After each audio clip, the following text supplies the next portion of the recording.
3, 2, 1.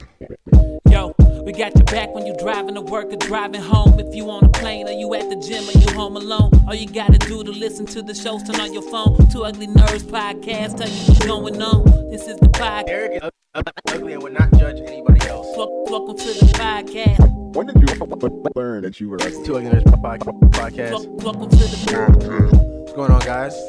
Two Ugly Nerds podcast, voice of the Black nerd community. I'm Derek, podcast guy. Always joined by Iain Berserk Music, the married guy, super producer, audio engineer, and Geronimo, Mission Nintendo. What up? I should come up with a Sonic reference too. You should not, actually. You should not do that. That would be preferably even better. Refrain from Meow. it. Question mark. Oh, bro, that's gonna hurt my whole 2019. Bro.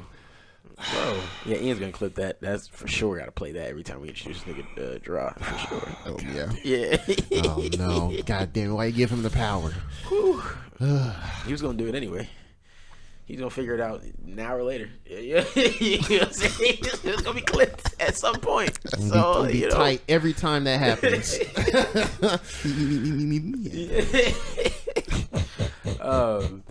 And our guest today is returning, Mr. Gerald. And, hey, what's up? You guys remember Gerald from our special Endgame podcast. We brought Gerald in because Gerald's going to be the source of our main topic today, about the DCEU and what he would have done differently in his plans for potentially saving what's left of it. But to start, mine are a little long, so that's a transition into that. So let's start with, technically speaking, we don't have the draw, so technically... Oh, I don't really have much. One of them is draws. Yeah, I know. The recently released SanDisk released a 1 terabyte micro SD card. I was wondering how long it would take for them to do that. Of course, the card costs how much? How much? It's like a cool $450? Yeah, it's like a cool Shite. 400 or 500. Yeah. A cool 400 or 500. Shite. So it's available. It's just not Affordable. It's not affordable at all.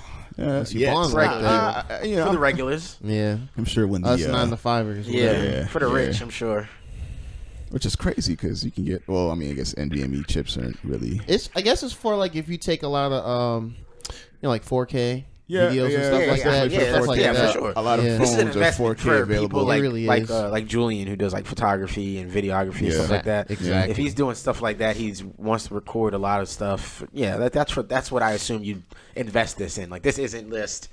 I want to put this in my my vacation camera. Like, you know what I mean? It's like, dude, just no. Like, I'm assuming that's for more than that. Yeah. Other than that, it's kind of like this is high. I mean, especially everybody has smartphones with decent cameras on them. Who really is like using like an official camera other than people who like are trying to do it as like a profession. You know what I mean? Yeah. So I guess you could use it for like the Switch. I don't know if it's compatible. it is compatible actually. Ooh, that's nice. The Switch There you actually go. it supports up to 2 I mean, terabyte. that is wild that you'd have to spend twice what the Switch costs to buy one. to buy the Yeah, like the real, storage. you don't need it. You It don't supports need it. You don't need it. I don't even know if there are enough games available don't that think take so up that either. much space. Not for that much. Yeah. I'll hold out. Wait a year, folks. Yeah. Wait a year. It'll Maybe be cheaper. more. It'll probably be $100 by the end of next year, maybe. Yeah, maybe. Yeah. By the end of next year, you think it'll be down to 100? Well, I mean, maybe nah, not not 100. that. Maybe like 2 something. Yeah, 250. I would say maybe. okay, Maybe man, like 100, 250 that's- around 100 that's is like- kind of that's a wild. big- That's a big really drop. good for. I mean, Yeah. to be fair, you can get like, I mean, I remember when a 64 gig used to be like $150. True. And you get them now for like $15. And you go to Micro Center, and they've got their Micro Center flash drive, 64 gigs. It's $15. You know what I mean? You can get so much space dirt cheap now. Like, Really Yeah. can. Yeah. you know, I got and in super small packages, right? Like, it's not even like this bulky USB drive or whatever. Now, you're getting a bunch of space, and it's a card. You know what I mean? Like, it's crazy. That's crazy. Yeah. Oh, the other Then time. Gerard got his. Yeah. Oh yeah. I gotta technically speaking. Now we're gonna work on that. We're gonna work on it. BB so bad, We're gonna work on that. I can't say that from. But nah. So this week, mostly Microsoft announced this, but Sony and Microsoft announced that they're exploring together, as they call it, a strategic partnership. And for those that are them console warriors out there, like Halo on PS5. No, that's not what it means. Yeah. That's not what it means. Basically, what they said is for this is kind of for the future. They said they're looking to collaborate for cloud-based technologies. Basically, just Competing with Stadia. yes, Yeah. that I believe Basically, is, that's what it sounds like. It's a direct like response to Stadia's this premise of like cloud-based everything. Like, man, we can't do this on our own, guys. Yeah. We kind of got to band together. I mean, Yeah. but I'm with it because they're going to have to figure out now if Stadia can be played anywhere on any device. Can you do the same thing with PlayStation now? I have the main console for like maybe my really big games, but This make me feel like they may introduce cross-platforming I doubt it. I don't know about I don't know. for those think they'll games do that are cross. available. Maybe like a I don't think. select few. I think they will. Select few. I think it will be case by case. I Yeah. think they'll Like how do- Fortnite is Yes, now. I Yeah, think it will. I would Fortnite, think yeah. it will stay the way it is. The Yeah. Fortnite that I could see them maybe allowing like games like Apex Legends, things like that to be cross based. I could see that, but I couldn't see them Or just like being like, Borderlands anybody can do whatever. Like, like Destiny, go ahead. 2K20, yeah, like play no. everybody. Yeah, No, no, it's no, not they're happening. not gonna do that. Yeah. They're not gonna do that at all. Yeah. I guess there are limitations there. Plus, it throws off how a lot of these tournaments go, where there's like an Xbox side and a PlayStation side, and they get more funding and stuff like that. It would throw off a lot of the scene to just be able to play across whatever. And then you got the complaints of advantages of, well, their controller has this, or they have this kind of pro controller, and we don't have this kind of pro. You know what I mean? Like, Okay, maybe not cross-platform, but like cross-saving.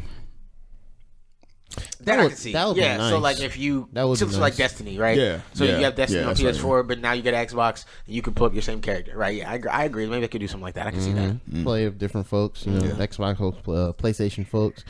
But yeah, they pretty much said that Sony's going to be utilizing Microsoft's Azure, which is their cloud-based system, and that's like the best one out right now. Microsoft already invested years into it. It's the most proven. Like, it's Right. out now. Like, businesses use it and whatnot. So I think, to me, I think that'll be good for the future. I think their PlayStation now, if they utilize this, will become a lot better. I think it's really just for PS5 and beyond. I don't think Yeah, we'll for see sure. anything for PS4, but Yeah, I doubt it. I just found it was like super interesting. So they'll now be sharing data centers wherever they have them. Exactly. Yeah, in like major countries worldwide. Yeah. So Okay. it's pretty neat. Your move, Google. Your move, yeah. I think Google's fine. I think That means Google's going to pair up with Apple. Bro, that'd be ridiculous. Nah, I don't. Nah.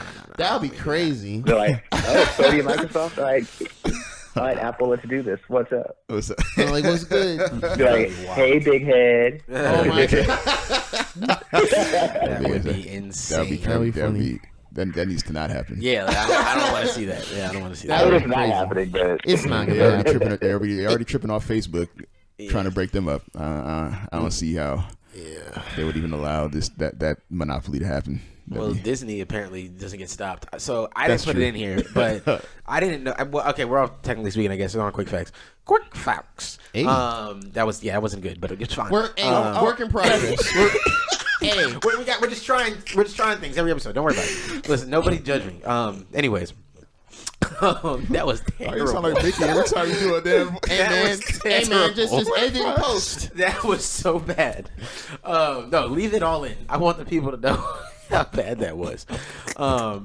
I didn't know that Disney already part owned Hulu. Yeah, And they then part owned Hulu. They They just purchased yanked it. all of it now. Yeah. Yeah. How are they not being stopped? That's a good question.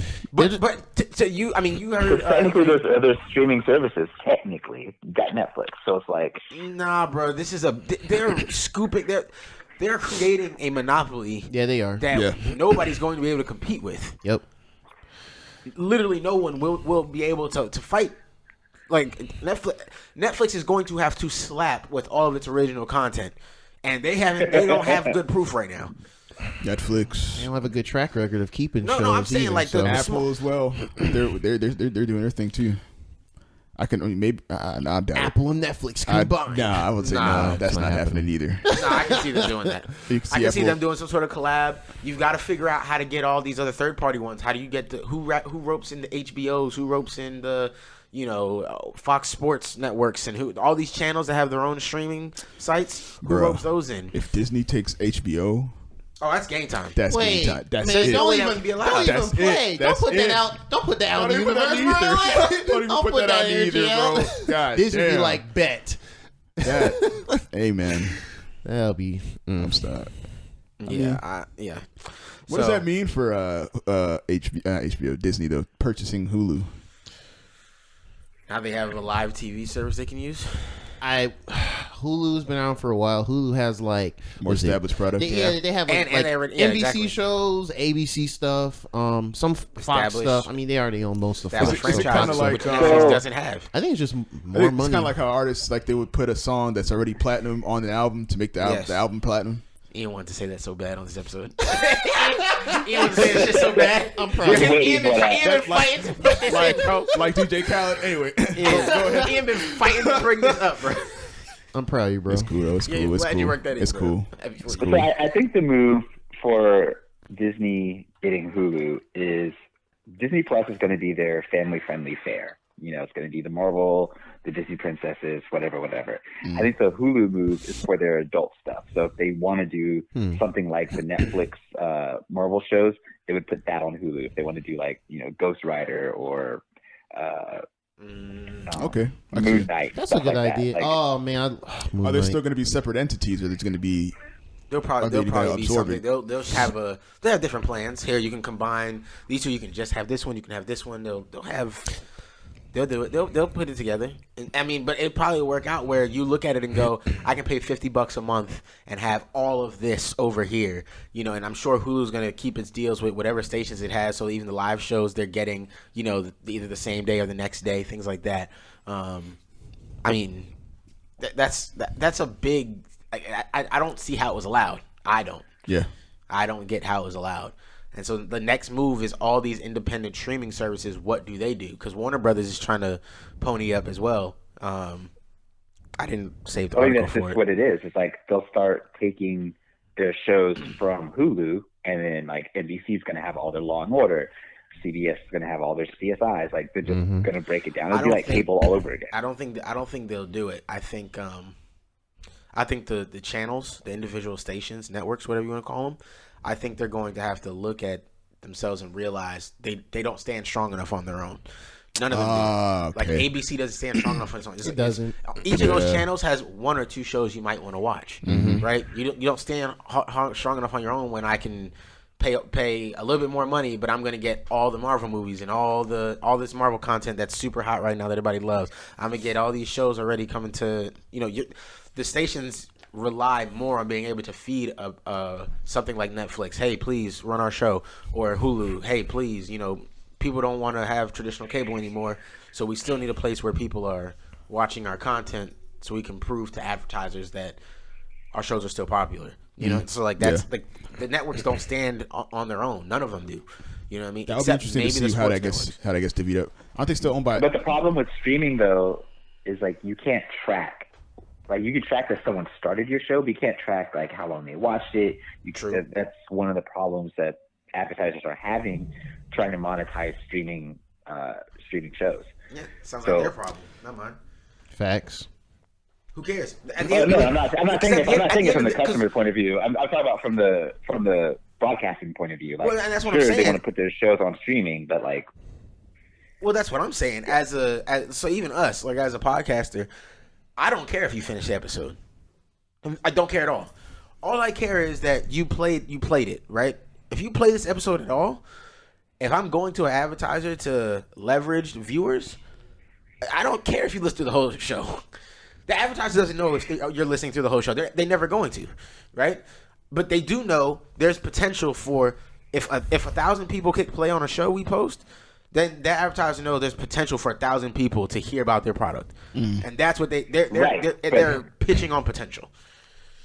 but the difference is now that we have other social media outlets that they can directly look at, it's like Instagram and Twitter and stuff. You can directly see engagement from that, so it's more beneficial for an advertiser to look at that than to look at a streaming service like a podcast. It's like safer, I guess, or a show, or more guaranteed. I agree. That's where a lot of people are getting pulled. I agree. Yeah, of course.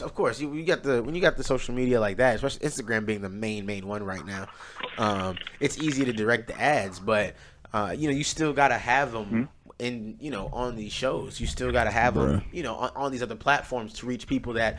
There's a lot of people that don't watch. You'd be surprised how many people really aren't into TV at all. You know what I mean? And all they do is listen to stuff like podcasts and music. That's it. Yeah, and Instagram's like a big ass. You just have to reach those people. Focus group. Yeah, it really pretty much is. Literally, it is for advertisers. Yeah. And so there's the easy advertisements you can do, but you still got to get into the tough places too, where you might reach a certain group of people for stuff.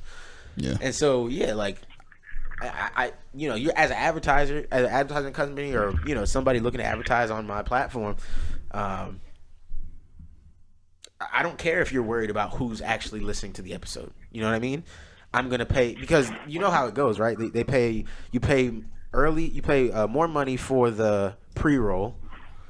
It's a little cheaper for the mid-roll, yes. And it's a little cheaper for the end roll. Differently based on where the ad is. Right. So if you want to be at the top of the show where everybody's going to be listening anyway, and probably nobody's going to skip through it, we'll hear at least the beginning of the advertisement, then that's going to cost more money. So you put it there. If you put in the mid-roll, maybe people get that far and listen to it. Maybe they don't like the episode. Maybe whatever. Maybe we're just not interested. I don't know, whatever. Then they don't get your advertisement. That's a chance you take. You know what I mean? Like, it's, but it's no different than a TV show. Like, what if I start a TV show and you've got to advertise because it's a really popular TV show, but halfway through the episode I'm like, I don't think this is a show for me, and I change it. You know what I mean? Like, I never see that ad that you paid for to go there. You know what I mean? Like, you're still taking a chance. And so that's for them to worry about. What they value at, what they're willing to pay or not. But if I'm saying, look, I got 1,000 people, this is worth this, and this is what I'm going to take. You take it or leave it. So that's how I look at it. You know what I mean? Data gate. Yeah. Don't worry about it. Gerard, you want to see Detective Pikachu? How do you like it? Yeah, I might take my nephew there, man, to see it. It actually wasn't planned. This month's been just really busy for me personally. But last night, my roommate and his brother was in town, and they were like, "Oh, you want to go see Detective Pikachu tonight?" And I was like, "Yeah, fine, whatever." I was gonna do something, but I can make time for it. It's kind of like this average length of one of those kind of family friendly oriented movies. Like hour 45. About that. Yeah. About that. No more than 2 hours. I'd say It's interesting because it was a pretty good movie. I enjoyed it. I wasn't jumping out my seat oh man, this is hype, but it was a solid movie. Yeah. For those that have, I guess, issue of Ryan Reynolds as Pikachu, it's pretty natural. When that same scene, when they're in the little the officer or whatever, and the kid has the stapler for whatever reason. That might be your first introduction, be what the heck? But as the movie goes on, you get used to it, and it's just this works really well. I was looking forward to him because I do like Ryan Reynolds even before Daredevil. I'm sorry, I was about to say Daredevil. Before Deadpool. Yeah, Green Lantern was trash. All those. Yeah, but overall, I think all these shows. Yeah, they it was a solid movie. It was pretty predictable. Generally how some beats are gonna go. The main plot of it, unless I just haven't been paying close attention to it, I didn't really know about, and they didn't really show it too well in the trailers, which was I appreciate it. A lot of the Pokemon look pretty good. I think there's something for any range, like us that grew up with it in the late 90s, even to the younger that got more into the more recent ones. They got a good mixture of the old mines, some of the newer mines. Okay. They all look pretty good. I feel like they adapted them pretty well for what to be a realistic city where humans and Pokemon cohabited, which was cool. So I say if you're any fan of Pokemon, you just want to take a movie for your kids, your cousin, your friends, whatever, I'd say go see it. It's a good movie. I enjoyed it. Yeah, I definitely want to go. They had a couple of times where they did they inserted like a little bit of the show, like the theme song, but nothing too much to kind of yank on nostalgia bone or anything. Okay. So it was his own thing. It was pretty self-contained. Pokemon Fire pretty cool. Like I think my favorite looking one, Gengar, because he was a legit ghost and he had this crazy looking face and everything. Charizard looked like an actual huge lizard. Right. So the Arcanine looked dope. I don't know. It looked really natural. Like, you can tell that they took their time with it. You want to see my nigga Arcanine? Yes, they had their Growlithe and Arcanines. Yeah. Like it's crazy because like just like in the show. In the anime, you know, they usually have Growlithe or Arcanine with like Officer Ginny and all of them. Like you'd only see Growlithe with like some of the cops in that city and stuff like that. And the main girl, who is not really like Misty, but she's like, you know, friend of the main character. She has a Psyduck, and Psyduck doesn't sound just like in the anime. He actually sounds a bit less annoying in this one, surprisingly. Which I think that was a good look. Yeah, Yeah, so used to be like, yo, shut the fuck up. Yeah, like they. I think dead ass. Like I think they knew that that Psyduck voice from was wild. Is annoying. But yeah, overall, I say go see if you haven't seen it. I think it's good. Just out of 10. I'd give it like a 7 out of 10. Okay. Oh, okay. Yeah, you know, nothing to be like, oh man, this changes everything for game movies. I mean, it was good. I'd say, you know, for its own little thing, it was good. Who's responsible for that one? Who? Somebody. Is it who what studio did or whatever? Is it the same who made Ready Player One or no? Because it kind of gave me that. I'm looking it up real quick. Gave me that feel. I could see that. Ian really likes that movie. So I love that movie. Yeah. It's fucking amazing, man. Talk about Ready Player One. He's like, I talk about it. That's a good movie. Warner Brothers did it, and Legendary Entertainment. So okay, there you go. There you go. Solid. There you go. Go see it. It's good. Do something decent, huh? Aha! Shots. Crazy. Okay. Gerald, you watch Game of Thrones? I do not. I was working through night shifts in college, and then when I moved here, so I never really got to get on the bandwagon. But I love hearing and reading people's reactions to it. So like, I don't care about spoilers because I'm not, like whatever. Perfect. We've been spoiling the show for Gerard this entire time. We're going to continue that theme. Perfect. Please go in. Go off. At this point, I'm pretty sure I'm not even going to bother investing my time. I mean, the way with the reception is getting. So let me. Twitter on Sunday was. I was like, yo, what happened? Okay, I have no idea what was popping on Twitter. Let's let it ride. So me and Ian, let's dive into this shit, bro. Please. into this shit show. Let's dive. That is Game of Thrones. Okay. Go off. Okay. All right. So we cut back, right? Varys is now. Did it seem out of character to you when Varys was talking to Jon, kind of blatantly about like what he wanted to do? When he was talking to Jon about basically like there could be somebody else like at the right, basically telling him like I know who you are, I know you're the that right. Scene. Did I it know seem you're out of character. It did seem because kind of out of Varys character. always does stuff to make what he wants happen without him being. But for him to be that direct, that seemed out of character, and that's what got him killed. He's been known to do things without anybody knowing. He'll do things to further along a goal, but he'll do it without anybody knowing that he's doing it. So for him to like come to Jon and tell him that he's going to do something, or that he's like thinking about something, or entertaining it. Yeah, entertaining it at all. Like, the only time he ever discussed what he was going to do or even hints at anything is when he was talking to Tyrion. So it was weird that he, just blatantly went up to him and was like, hey, I think you should be the king. Yeah. Normally it's like he influences things around him to make that person come to the conclusion that he wanted them to come to. Yeah. You see what I'm saying? So he's like, that's how he's always played this game through the whole series. Yeah. And now he just isn't. Right, so whatever, he gets killed, super quick, Kind of spits on his intelligence a little bit. Yeah, but they've completely stripped Tyrion of his. True, that's very true. This whole I have a shirt that says "I drink and I know things" because that's Tyrion's whole thing. Yeah. Right. It's a useless shirt now. He doesn't know shit. Apparently, all he does is drink. Yeah. I mean, listen. I like Game of Thrones. I still like it. I still love the show, but hopefully next week we can really dive into the series as a whole. But this is just... Is next week the last episode? So tomorrow's... Or is there one more? Tomorrow's the last episode. So That's next right. Saturday we'll talk season. about the series as a whole and how it ended and everything. And Charles, you know Charles, right? Mm-hmm. Yeah, so John knows Charles. We talked about him before, but Charles, he seems to know already what's going to happen.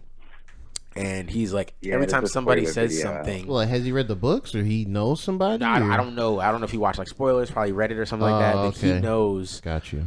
like how it ends. And so every time somebody's like, oh, I'm frustrated or whatever, or because there's like a petition going around right now to redo this whole season. And people are like, yo, it's not that serious. And Charles been going like, just wait. Oh my God. Just wait. Charles like, just wait. Just hold on. That's the worst. You're going to want them to, like he said it's that bad. So I'm like, That's the worst kind of I've been spoilers. fighting the urge to, Bruh, I want to know now. yeah, like, Just Hey, tell bro, me. 24 hours. Don't Actually, pull more a than lost that. on me. I fucked up and forgot to cancel my free trial, so I accidentally paid for freaking HBO for the month. Get into Insecure or something. I don't know. I do gotta finish Insecure. So justify watch something else. I do gotta Insecure. I gotta finish Insecure, and I gotta rewatch How to Make It in America. That's a really good show, and if anybody hasn't, I might have talked about it on the podcast before, but if you got HBO, you look for a show, you paid for HBO by accident like me, and you stuck with it for a month, you need a show to watch. How to Make It in America, dope ass show. It's got Kid Cudi in it.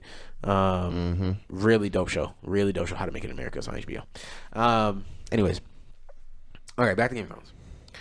Okay, Grey Worm is that nigga. I like this nigga. So you saw him like turn his face when Miss Sandy died, right? Like he couldn't watch it actually happen. Like the sword was swung, he just He knew it was gonna pop off. he turned his head, right? Yeah. And what that did, or it seemed to have done, was rebirth the animalistic, Oh yeah, absolutely. savage sense in him Yeah, again. it came that out. the Unsullied really had, right? Like because my mom was saying that he ain't got no girl, he ain't got no dick, yeah, exactly. he ain't got nothing. He ain't got no He dick. got nothing His to lose. girl gone. Oh yeah, The I heard love of about his life, that. the one thing that was making him more human than anything, Yeah, bruh. When look, John, when the bells rang, John, you saw John try to have like that just breath of relief, just like, oh, okay, whew, we're good, all right, okay, cool. All these people don't got to die. All right, we got this. And when Drogon just do that yell, and my nigga Grey Worm just flip that shit, yank that nigga in the back. I said, oh no, it's going down. And they slaughtered the niggas. I mean, they went off. Bruh. man, woman, and child. I was like, nobody this was is exempted. crazy. They all got caught. This is insane. Like, I'll say, okay. So the big argument to have here is two things. Let's backtrack a little bit, all right? So the first time they march on King's Landing with two dragons, and they know that before they've used the scorpion style thing before. Yeah. They couldn't maneuver a way to attack them then. The same thing should have happened, but now they come back with one dragon, and this time she sneaks up on the ships So I was saying the only way I could see her actually getting the one up is coming from above, like vertically, because the scorpions can't go straight up. But she came at the same angle. Same angle. I was like, I also mentioned her coming from behind, which she did do. I was like, okay, I'm glad she did afterwards though. Like she flew in from the front. She risked it all. Almost got yanked from the damn dragon. Yeesh. Anyway, I thought that was dumb. It was dumb. It was dumb as hell. They just needed an excuse to kill one dragon, bro. Honestly, she got her dragon killed because she knew about those goddamn scorpions before she even went there. No, I'm saying the writers, and this is what I'm saying, bro. The writers are lazy, bro. They just needed a reason to kill off one dragon to make it seem like it was gonna be a more fair fight. It was never a fair fucking fight. They have a dragon. Yeah. Like it was never a fair fight. Now they could have played into their the way that you have this much power. How are you gonna control yourself when pushed? They could have played on that. You know, I don't know, bro. Look, and then instead of her kind of going mad queen. Okay, so my whole thing about that whole episode, and a lot of people don't like. Oh, Danny became this. I watched her build up to this. Honestly, I don't mind that. I kind of like the fact that they made her go that way, but I feel like they just needed to do a little more about her getting there. Yes, they didn't do a agree. good job about her getting there. Like they just she just got there. No, but I think that's the main problem that I've seen from like social media reaction. No one's upset that she became the Mad Queen. Like it was kind of expected. Yeah. You know, it was kind of always hinted at. You know, we get that, right? What we didn't get is enough of her being irrational or harsh in situations where she didn't need to be. And every other time she did. When she killed the Tarleys, it was in battle. Like it was war. Like she gave you a chance to join. Like bend your knee and come on. And you chose to be a nigga. So all right. You chose to stand up, so you know where you can put down. That's not. This is war. I'm supposed to spare everybody in war. Like, she didn't when she freed the people of wherever the first place. Yeah, you know that they rose up with her and fought with her. There's no reason for her to kill all the people. And she coming through. She's like, I'm not killing random people. I'm killing soldiers who are fighting against me. Now that y'all surrendered, just fucking surrender all the way, bro. What are you doing? This is war. If you don't surrender all the way, how do I know when I send you back? You're not going to betray me later or work like. What's gonna even if I imprison you, you're gonna be in prison for the rest of your lives. No, so just either get down or I'm gonna put you down, and the rest of your people all gonna get down. One of the two. She never did anything that was out of that I felt like was irrational. That was just like you shouldn't have killed that person. Never like you know what I mean. Yeah, she had some like this was definitely the first time she made irrational. She had some chick moments with John where she get a little jealous random times and stuff, but that's just normal. Mm-hmm. That's just normal stuff. That's not Mad Queen. Like, so I'm not mad that she was the Mad Queen. Just mad that there was really no build up to it at all. And then all of a sudden, Drogon is just a badass now, and he's just swooping around, raining fire on everybody. And I was like, how did this not just happen the first time? This could easily happen the first. It just makes no sense that it didn't happen the first time. To me, but what do I know? Very disappointed in the fact that I thought Cersei had a better plan. I just expected her to have something else in the tuck, and instead she stood in the window and was surprised that a dragon was blowing through all her shit. She just stood in the window drinking a cup of tea. I think she got a little too hype off the fact that they took out one of the dragons. Like, oh, we could just do it again. Mm-hmm. Maybe. And then apparently this time around, everybody had terrible shots. They pulled the Star Wars and nobody could. That's true. Euron wasn't even shooting one. He shot the first one, right? He shot Viserys and killed him. The same soldiers that shot the dragon in the throat and the stomach, in the wing. Y'all couldn't take this dragon that was coming directly at y'all. You again. Not swerving, bobbing, and weaving. Nah, this nigga was coming at you the same way. Didn't make any sense. None at all. And so like Cersei kind of having to be forced to run away. It felt weird. Mm-hmm. I feel like everything was like dumbed down. Yeah, like Jaime somehow making his way back to her. We'll get back to that in a second. So Arya turning around and having to go through. I've heard some people are annoyed that they feel like the show almost kind of centers around Arya now. We had to go see all the King's Landing destruction through Arya. Indirectly, I think I could see that sentiment. Some people are annoyed by that. It doesn't bother me. I don't Focusing care. I like on Arya. her. I mean, I understand why they did it, and the reasoning for doing it. It makes sense. Like her seeing her go through it versus just seeing random people go through it. No, seeing her go through it was way more impactful for sure. Yeah. But I think people are just annoyed that it's Arya now that seems to be the focus when people feel like this should have been Jon or something like that. We could have seen it through Jon's eyes. That would have been. We definitely could have seen it through Jon's eyes. You know what I mean? People feel like that would have been better. I don't know. So I thought that seems a little weird. And then the horse. Some people said it was Bran warged into the horse and. Oh shit! I didn't think about some that. people said there's a scene where you can see the ravens flying around King's Landing, and they said that was Bran. My thing is, Bran knew this was gonna happen. And Yeah, well, he did. Nothing. He didn't know all this was gonna happen because he was the one in his vision. He saw the dragon shadow flying over King's Landing. So this completed that vision that he had. And he didn't say nothing. He warned him about the damn night team, but he's like, why didn't he just say? I mean, but again, Bran seems to be a reluctant time watcher, basically. Yeah, he's not trying to prevent anything because to him it's like everything is everything needs to for a happen reason. the way it's happening. So he's staying out of it, even though he knows everything. He could tell you everything, but they're saying it has to happen because I think, and it's one of those things too, where it's like, even if I tell you what's going to happen, it won't change anything. Because you're going to do things to try to not make it happen. That will make it happen. It's that's the rage effect. Yeah. Oh yeah. Exactly. So yeah, I think that's why Bran is just like, there's no point in me telling y'all. Like, just let it happen naturally. I don't know. So yeah, that was just a theory.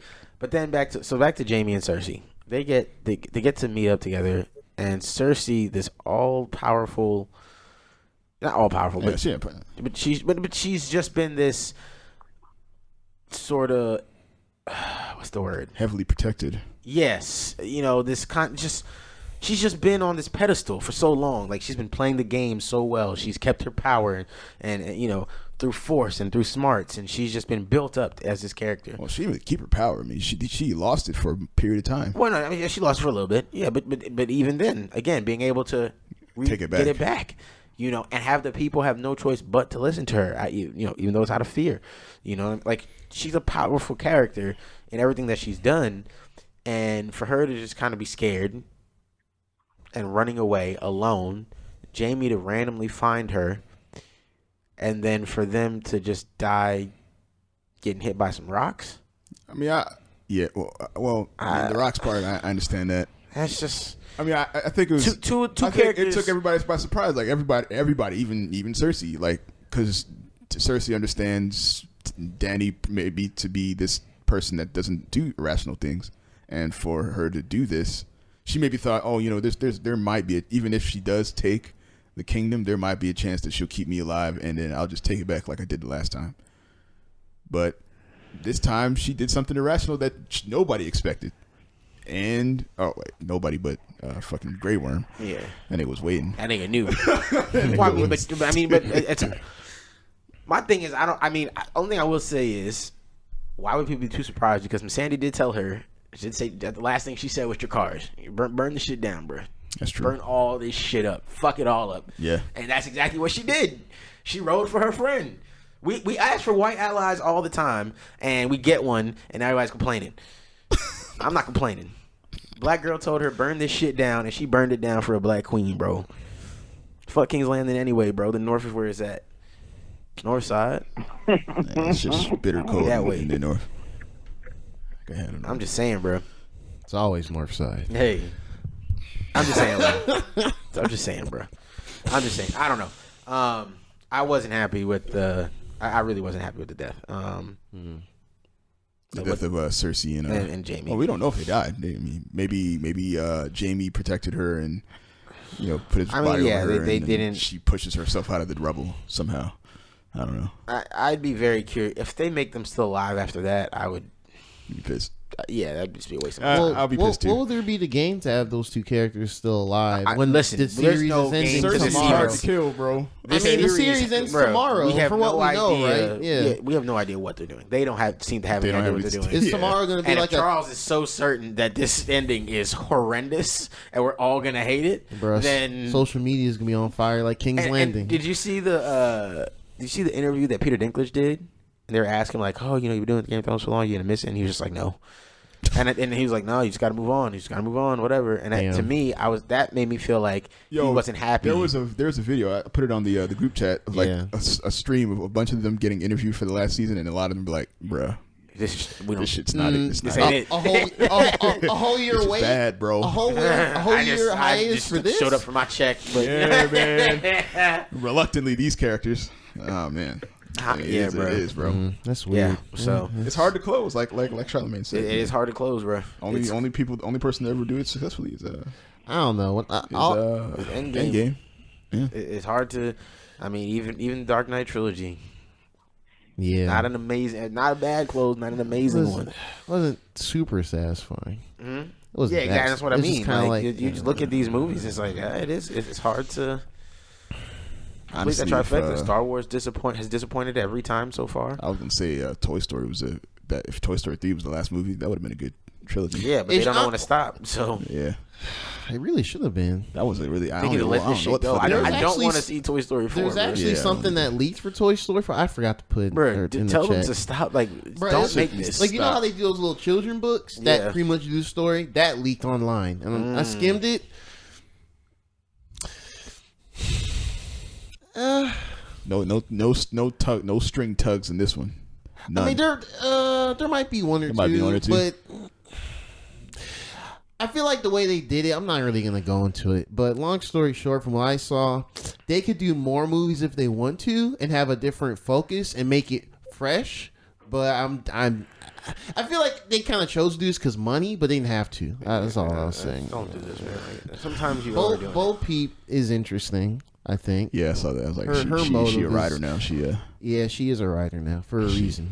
But anyway, it's Toy Story 4, whatever. I mean, I'm still gonna see guess. it. We may talk about it later on. Yeah, we'll another get to it episode one day. Yeah. But anyway. Okay, back to Game of Thrones. Yeah. How do you think this shit's gonna end, bro? Oh Wait, hold on. I want to tell you about this theory that I heard Yes. about what I thought would have been way better. I was so excited. I was praying this is what it was. So they said when Euron looked up, before we had seen this episode in the trailer, they were talking about Euron was looking at the sky. He was looking scared. And like, why would he be scared, right? And so it was like, the idea was like, oh, well, maybe he saw a dragon. But it was like, why would he be scared of a dragon? He just killed one. So literally like the day before, right? Like he just killed one. Yeah. So why would he be, I guess we don't really know time frames at this moment, but he just killed, the last time he saw Daenerys, he killed one of her dragons. So there's no reason for him to be scared. And then, so the idea was, well, what if he saw more than one dragon? Right? Because everybody's thinking there's only 3 dragons. So remember when she had locked up the dragons, right? And then Drogon had escaped. He has the strongest one. He's always been bigger than the other dragons, right? Yeah. So Drogon escapes and he flies off. I think they said he flew to like Valeria or something like that, right? Yeah. So he lays. We don't know, but they're saying since dragons there's no gender. They can all have kids or whatever, or lay eggs. So they were saying like Drogon might have laid eggs while he was out there, and those dragons now would have been not his size, not her current dragon size, but like maybe like mid-sized dragons now. Yeah. And what if they naturally flew to find their quote unquote mother, and just knew, and have been flying around and they found her. And so now Drogon's coming in, and 3 more dragons are. No, well, we say 3 just because that's the number that Daenerys had, but 2, 1, whatever. Just this more dragons than they expected were flying in to like blow everything up. I was like, that would have been more interesting to me. Would have been a cool like callback to something else that happened in the show that we hadn't seen happen on screen. Be like, oh shit, because the dragon did. You know what I mean? It would have been interesting. But nothing. Nothing. You know what I mean? Or they could even worked it in where we heard somebody in the background be like, yeah, I've heard something about somebody saying they saw dragons around Valeria, but that doesn't make any sense because Daenerys is here. You just wanted more dragons. Yeah. Who doesn't want more dragons? I thought that would have been really cool, Okay, so anyways, predictions, how this shit ends. This shit ends where everybody dies. Everybody? Yeah, and then Dany just goes crazy and kills herself.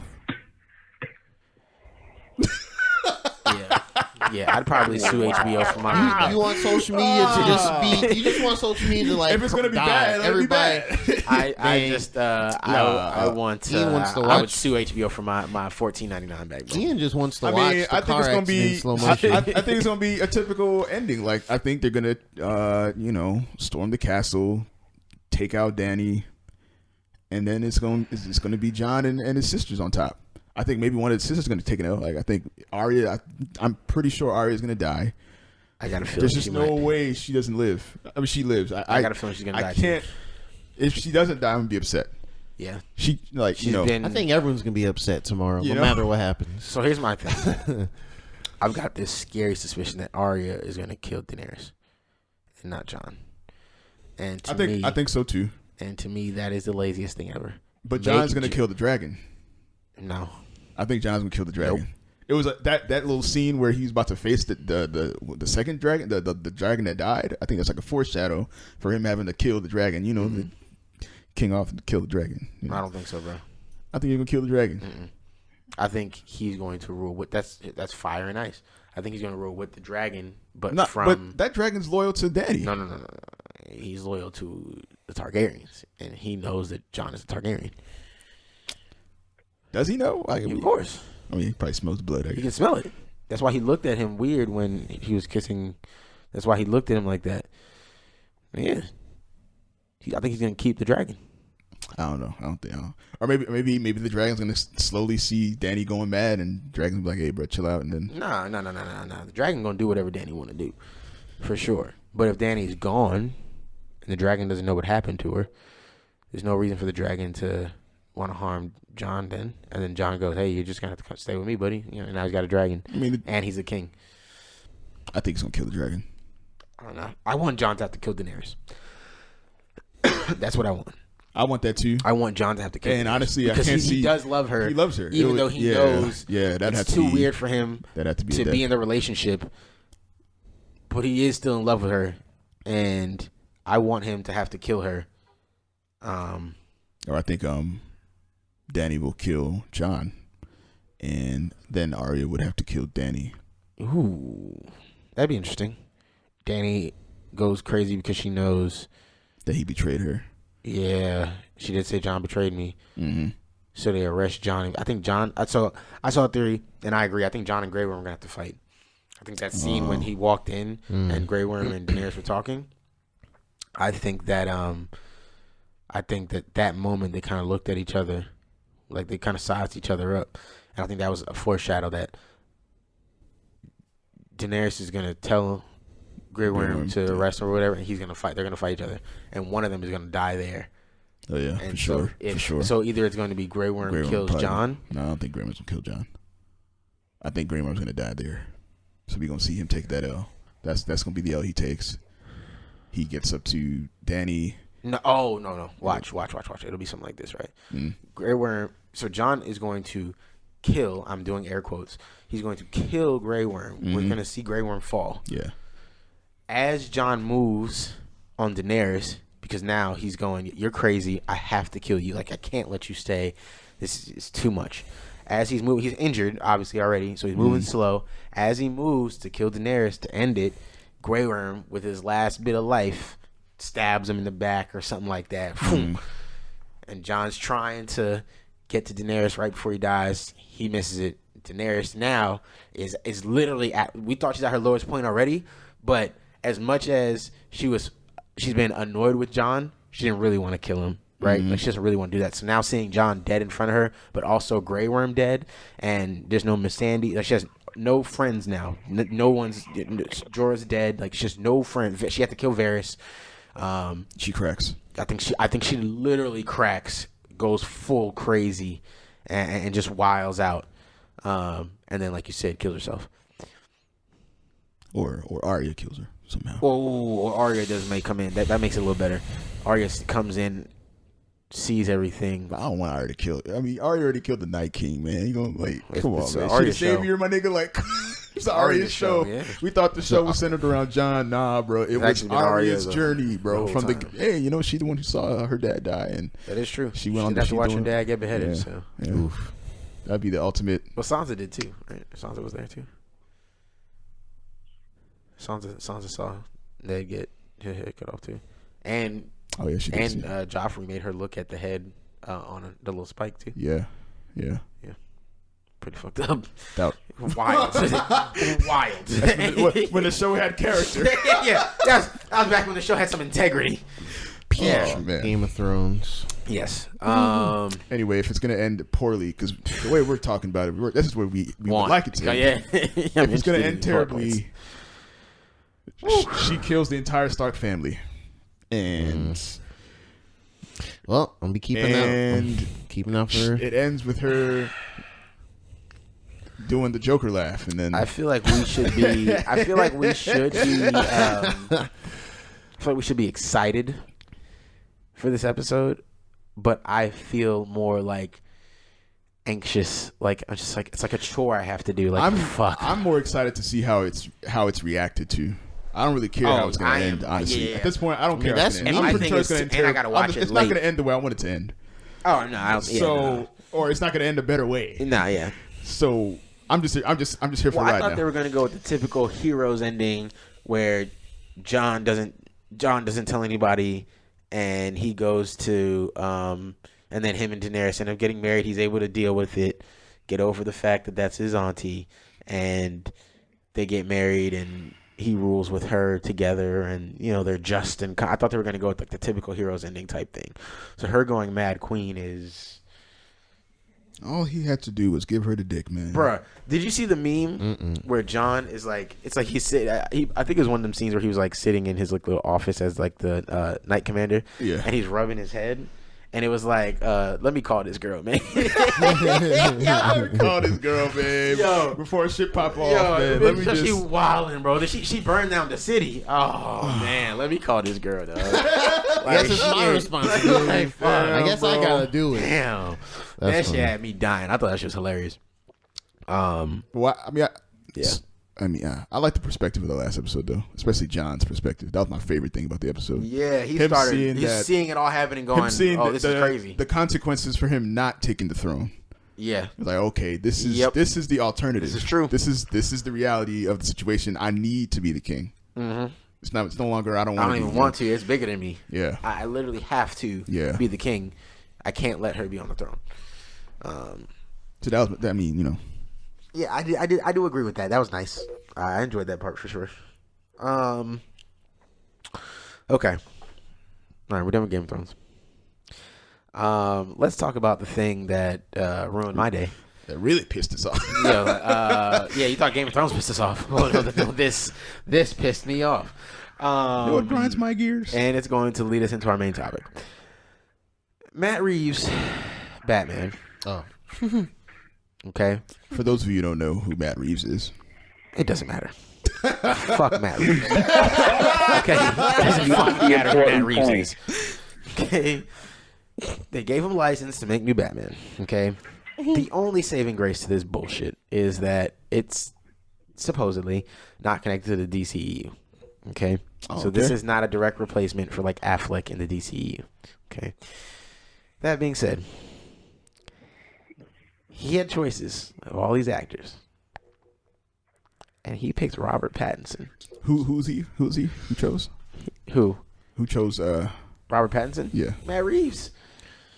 He walked out and he was like, I choose him. I want Twilight as my Bruce Wayne Batman. Also Cedric Diggory. Yeah. We established before we called you that I didn't even like him as Diggory. Didn't care about that. Me either. Twilight is horrendous. I've never seen anything with Robert Pattinson in it that I enjoyed. And I listen. Here's the thing. I like Cedric Diggory. If anybody is listening, I like Cedric Diggory in the books. He didn't look like what I had in my head as Cedric Diggory. Same here. Like when you cast a character, they can kind of take over what you saw them before, right? This is what happened. Obviously, like Robert Downey Jr. Mm-hmm. This is what happened with like Thor, right? Go look at the old Thor comics. Look at Thor now. Like, oh my god. Anyways, Just don't do it. It's insane how much better Chris Hemsworth did. Whatever. But like Daniel Radcliffe as Harry Potter, I was like, yeah, that's Harry Potter. You know, Yeah. Rupert Grint as Ron, that's Ron. Like Yep. they fit in, like, not exactly how I envision it, but they fit into the mold of what you envision. Hermione looks like Hermione. Like, I believe in them, right?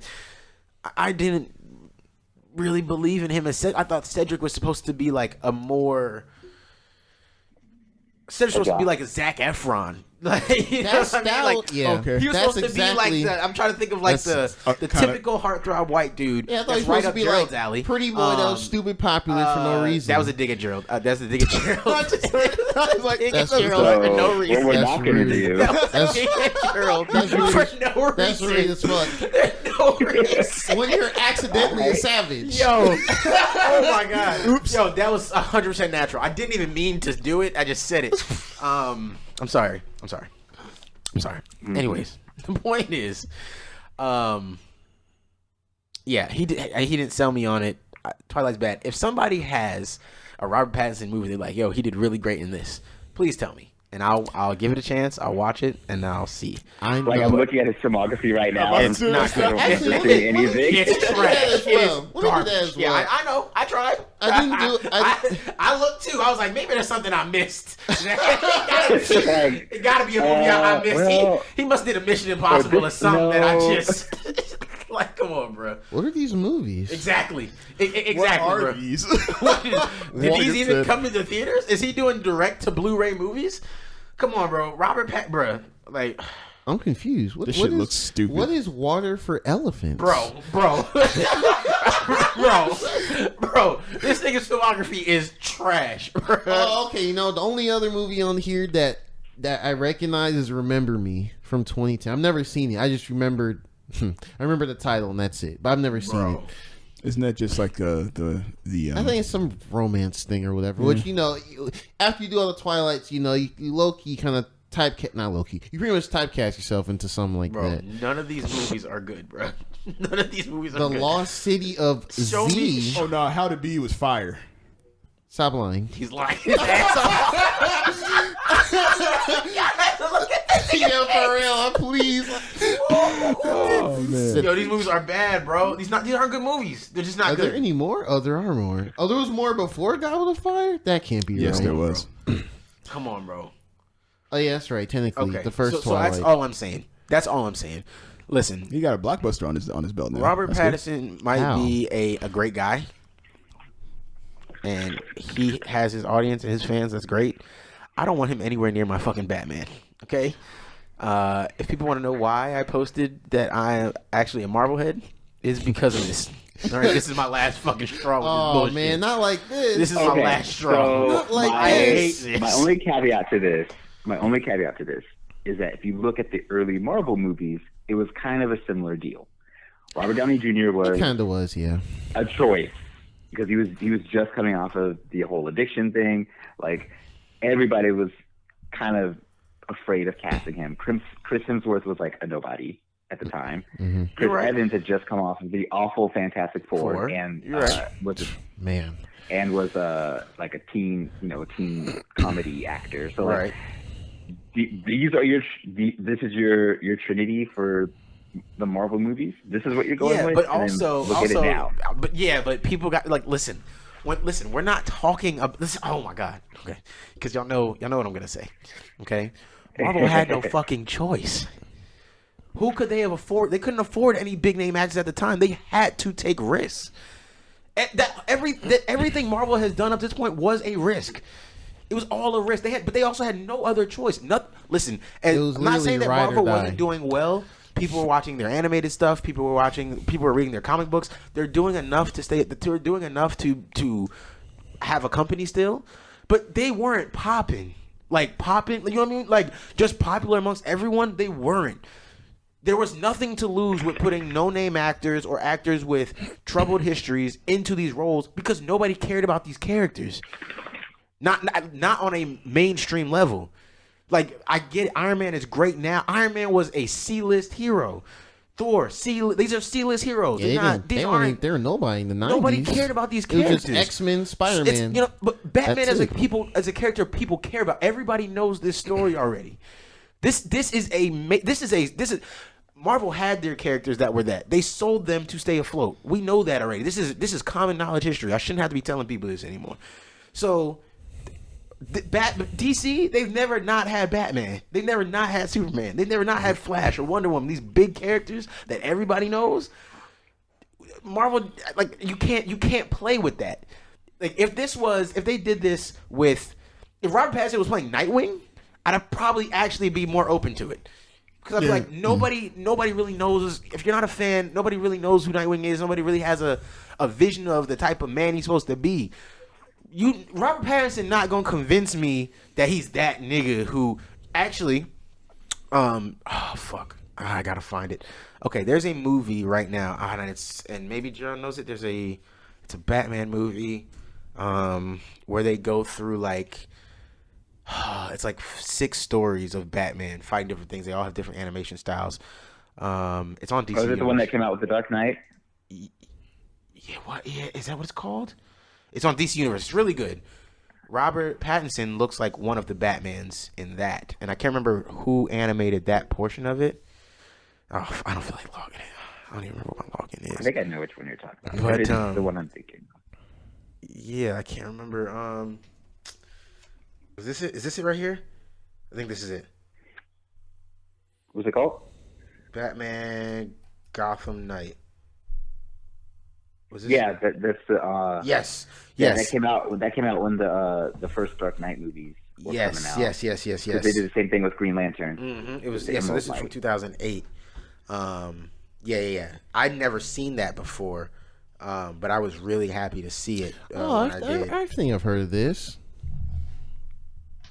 I think I know which Batman you're talking about. If I remember it, it might be the one with the. And so if you where you watch have, like, the sound barrier belts or whatever. Okay. Where like it deflects bullets because of like. Yes, exactly. Yes, that's exactly the one I'm talking about. I found a picture that has like a bunch. Yeah, I haven't seen that movie in 10 years. I still remember that shit. Yeah, it's a really good movie. It's on DC Universe again. It's really good. It's like 6 different ones. Like the first one is like a bunch of kids who are all describing their experience of seeing Batman, and but they all think he's like something crazily different. Like one's like, oh my god, he's this big vampire, half human person. I was like, no. The other kid's like, no. I'll tell you about my story. I know that's not right because he's a robot. And they're like, but they're showing it visually as the kids are describing it. It's really good. Really should get on DC Universe and watch Gotham Knight. It's a really good animation. But he looks like one of the Batmans in that. The one that went out seeking like how to deal with pain, how to not have to deal with pain and things like that. He looks kind of like that one. I'm not a fan of that one. So that's the one. I just didn't like how he looked. Funny story. That's the worst one out of it. No, it's not a bad story, but I didn't like how that Bruce Wayne looked. Oh, okay. And Alfred even says at a point, he's like, your boyish charm isn't going to isn't going to save you all the time or something like that to him. And it's like, but it's this Batman specifically who looks this way is that. And I'm just, I don't know. He's also Robert Pattinson is going to be the youngest person to play Batman, I believe. So, I think you're going for a Batman Year One type of vibe. Again, because this is separate from the DCEU, I get it. But because it's separate from the DCEU, you could use a better fitting aesthetic character, even if he doesn't have a name. Like, there's no reason for a name to be it's Batman. Batman sells itself. You don't have to. We know this already. You know what I mean? Well, let's go back and even talk about the fact that it seems like the DCEU might not be, what everybody expected it to be anyway. Like, after Justice League, it seems like they're just kind of like, we'll make movies, and if they connect, they connect. Like, there hasn't been talk since Justice League of them actually sharing a universe. Right. I mean, but I talked about that before as well, and saying that I hope that I would prefer if they focused more on just creating the mini universes together. So like Shazam, you have the Shazam kids, just give them a trilogy on their own. You can make slight references to other heroes throughout the movies without actually showing them, without having to connect them through any events, and just do 3 Shazam movies, do 3 Aquaman movies, do 3 whatever these movies are coming up. Get the 2 other Suicide Squads knocked out. Do all this stuff, and then after all these movies come together and they're good, and they've had slight references to each other. Nothing heavy, just enough to be like, hey, we kind of know something's happening, but not enough to be like, why wouldn't they have come and help you, right? So none of your villains can be like these, alien invasion villains and be like, well, why didn't Superman come or something like that? It's got to be something that's like subtle, kind of just in your area, a kingpin, drug types, that kind of thing. It's got to be somebody, for Batman, it's like the Penguin and Riddler type people, not somebody that's coming and do something on a mass scale. You know what I mean? That's what I would hope they would do, and then they kind of connect like down the road somewhere, like, you know what I mean, like down the road. Then they out of nowhere, Darkseid shows up. You're right, and now he's like boom, and now they all like come together again, and we just kind of forget. So we're transitioning to the next topic, right? So we're moving in. So we're gonna. You see, like how I did that? I just didn't say it, but I did it well. I segued into our main topic, which is saving the current DCEU first, and then we're gonna get into the bigger main topic, which is Gerald's what he would have done different from the jump, how he would have built it from the beginning, from the ground up. So yeah, we're saving the DCEU. And to me, that's the best way to go about it. Like, don't say anything. Don't make a definitive statement, but just keep making the movies in trilogies on their own, and then connect them later in the future. Is my plan for what's currently out, you know. And hopefully they don't do to Matt Reeves, even though I don't like his choice for Batman. Hopefully they don't do to Matt Reeves what they did to Snyder, right? Because Snyder told them what he was trying to do, and when they saw that it wasn't generating what Marvel was generating, they flipped on him. So now they told Matt Reeves, here, you're building something again, and it's not in this shared universe. You're on your own. Like, it's your own thing. You don't have to worry about integrating anything else. You don't have to worry about trying to make a family-friendly superhero movie. You can just make a movie. Let him make his movie, whatever it is. Like, just let him make the movie. Don't try to come in and make sure it has to, you know, have action and comedy and has to, like, you know, whatever. And for God's sakes, don't show us Bruce's parents dying again. I'm so fucking sick of watching his parents die at this point. Like, we get it. His parents are fucking dead. All right, let's all move on. That's Batman. His parents are dead. Unless you're going to throw me a twist, then it's, you know, Bruce is dead and, you know, that his dad is Batman his mom's Joker. Yeah. If we're playing that game, then yeah, show that. I'm with that. I love that. They need to adapt that into a movie. That would be a dope movie, but they're not going to do it. Yeah. No, they're never going to do that. No. What if that was the Joker movie? Oh, that'd be interesting. Oh, you talking about the Walking Phoenix? Walking Phoenix. He actually turns out that he's Bruce Wayne's mom. I don't know. It's obviously not going to work out that way. I heard that's going to be mediocre. So really, yeah. I've heard script leaked. People seem disappointed. In the Joker movie? The script leaked. And so, well, this is a little bit off topic, but it should have been a quick fact, actually. But, no, yeah, the Joker movies, like, script leaked. A lot of people were saying that people are upset because they feel like they're trying to humanize the Joker, which they don't like, you know what I mean? Because to them, it seems like they are okaying or championing, like, violence and, like, needless violence and, you know, being crazy or whatever you want to call it, you know, going insane. It seems it's too late for that. They did the same thing with Harley Quinn. Well, yeah. So. Well, to an extent, but with Harley, though, she is in a role where she is, even though she's a quote-unquote villain, you know, I mean, obviously, you guys know what the Suicide Squad is, right? Like, they're doing something that is ideally going to have a good outcome for everybody. Mm-hmm. Right, like it's saving something for the world or for the United States or whatever. Right, they're doing something that's benefiting everybody, even though they're doing it not under their own will. Right, so she is technically saving. So she's in that position where she is almost positioned as a hero, even though we know she's not. Like we know all of them, we know none of them are heroes, but they've kind of positioned her in a hero spot. Right, and they're going to do it again with Birds of Prey. Like I'm talking about DC's approach to her, not necessarily her being in the Suicide Squad. So like the fact that they are, especially now in the comics, you know, and in Injustice, they're giving her this redemption arc that you really have to overlook a lot of the atrocities that she's put forth. Like even with anti-heroes like the Punisher or whatever, they were always on the side of good, even if they were doing bad things. With Harley, she was clearly evil, doing these evil things, but now because she was so popular in Injustice and Suicide Squad, they kind of have to forgive it. Right. You know, like, we got to push her forward. Yeah, okay, I see what you're saying. I see what you're saying, yeah. Yeah, I mean, I don't know. I just... excuse me. I guess I don't really care so much because I'm looking at the Joker movie as a standalone movie on its own that is exploring this crazy person's viewpoint of how he reached a certain point. That doesn't mean I'm okaying it. You know what I mean? And if white people, if we have to watch Ted Bundy movies, we can watch a Joker movie. Deadass, like it's not that deep. You know Right, what I mean? we watch movies about villains all the All the time. time, There's like, no- you know what I mean? Like, well, How to Make a Murderer, Making a Murderer on when that came out on Netflix. Everybody was talking about that crazy. Yep. You know what I mean? Everybody gets hype when they see people, kill people or whatever on TV shows. And this is where we draw the line with Joker now. Like, oh, this is too much. We're humanizing villains. Like, what? I didn't get that. Now I didn't read like the leaks for the script, so I don't know what's gonna like happen, necessarily. But they're saying like it's that kind of tone where it's like they want you to feel sorry for him almost.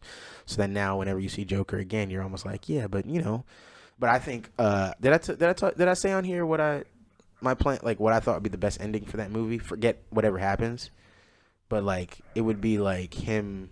Dragons. Dragons, yes, dragons fly into Gotham City and kill dragons.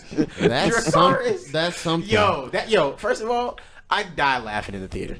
Like, you know how pissed niggas would be if Daenerys just flies into Gotham City in the movie, bro? Could you imagine? Bro, white fanboys would fucking lose it, bro. Game of Gotham. The comic book shop would be in fire, bro. They would lose it. It would be insane. Riots in the streets, bro. Like flipping cars and shit. Yep. Shit would be crazy, bro. Going online. Shit would be crazy. Typing Twitter threads of being pissed threatening directors and shit. I would laugh. I would think that's the funniest shit ever. I would laugh. That I wouldn't even be mad. That shit would make me laugh, bro. For sure. For sure. I'm buying that on Blu-ray first day. Yep. Sign me up for this again, nigga. The fuck? The day the DCEU went up in flames. Come on, bro. Literally. Yeah. No. Poetic. No, I think what would be really interesting is we see this whole story of Joker go through all these things, right? And at the end, actually, hold on. I'm never going to be able to find that. But what I think would be cool is at the end of it. Okay, he's going to call back. Oh, it said call failed. Oh. Was it my fault? It might be on his end. Hello? Yeah, we got you back? Yeah, what happened? Yeah, I don't know. It said call failure. I don't know why. Hmm. Anyways, yeah. So, what I was saying is, at the end of the Joker movie, what I think would be cool is if at the end he's going into the asylum or whatever, and as he's going in, it cuts to black, and you find out he's actually waking up in the asylum. You find out that he was either dreaming about it, or it could be something where you find out he's actually talking to his therapist or something like that, or talking to Harley, right? He's talking to Harley Quinn, and he's telling her that that's his origin, and she's writing down or whatever, and then he says something at the end like, or at least one of them, or something that because the thing would that'd be awesome. right because the Joker would be interesting. because the entire That'd be thing about beautiful. That'd be cool. a lot of people were upset that Joker was getting this origin story because kind of the point of the Joker is that there is no origin. Like there's no, he is unjustifiable crazy. You know what I mean? Because you know how white people try to, humanize school shooters. Oh, he was being picked on. They bullied him. Oh, so you killed 20 people and that's fine. Yep. Joker doesn't have that out. There's no reason for anything. There's nothing. He's just crazy. So to give him this origin, people felt like it's fucked up. Well, what if it was just an excuse to tell an origin that he's created anyway, and that kind of ties him even to the Heath Ledger Joker, who told 3 different stories of how he got his scars, what I mean? Just things like that. And so, I think that would be the most interesting way to end that. Just have him be telling her that's just one of my whatever, you know what I mean? And then it just kind of fades away. You don't have to show Harley turning into anything. Just looking to write movies, this guy. Yeah. Let's get this man in. Get Hey, some screenwriting in. What didn't I say? WB needs to hire. I told you, bro. Get this guy a job, man. I'm telling you, man. He's watched enough TV and movies to know exactly how this shit's play out. I'm telling you, bro. I got this. Yeah, that was a solid one. That's pretty good. That's how I think the Joker movie will end.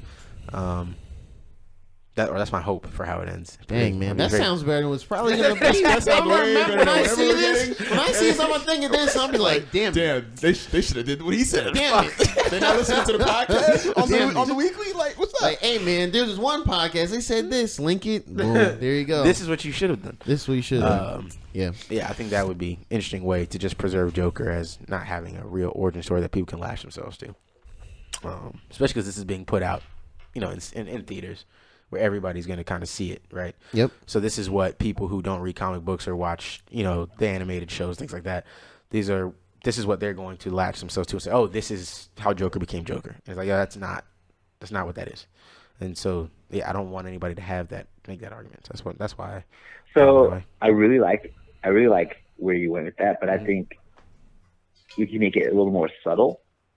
Okay. So instead of like just showing Harley, you just show a notepad with like Dr. Quinzel on it.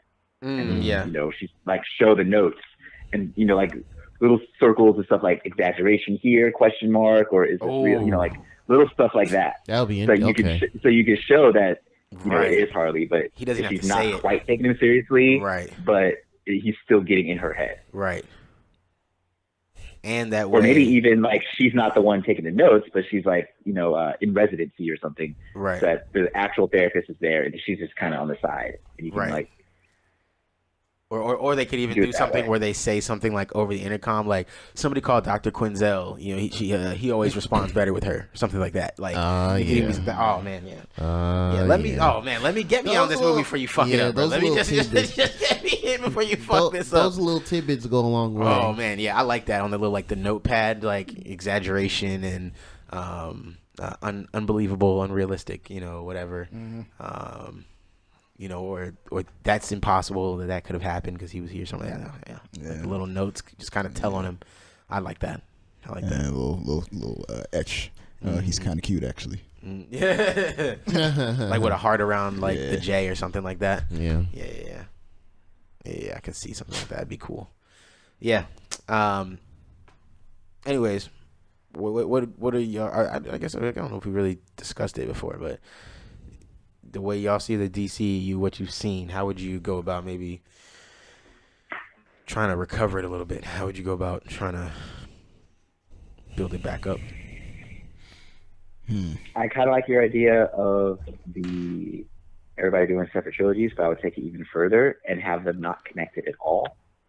I guess maybe Wonder Woman and Aquaman, since they've already been established that they're together. But like the other movies, like have them completely disconnected. And then instead of doing a Dark Side movie, which would be seen as, Thanos 2.0, just do Crisis on Infinite Earths. Like the multiverse coming together. And then that's how you streamline your project for the next phase where you're doing all these separate movies, everybody's doing multiverse, whatever their own contained stories, but in the background, like that we don't even see, is not anywhere in the movie, you're hammering out your next phases. Right. You're hammering out your serious, this is how we're going to move forward, we're all on the same page, blah, blah, blah, blah. You do Crisis on Infinite Earths, everything comes together, and then you start your new universe from there. Right. I can see that. I like that. Use Crisis on Infinite Earths instead. Yeah. Okay. I like that. I like that push on it. Let me think. Because I feel it's something different. Like a lot of comic movies have done like multiverse and timelines and stuff, but the closest thing we've had to a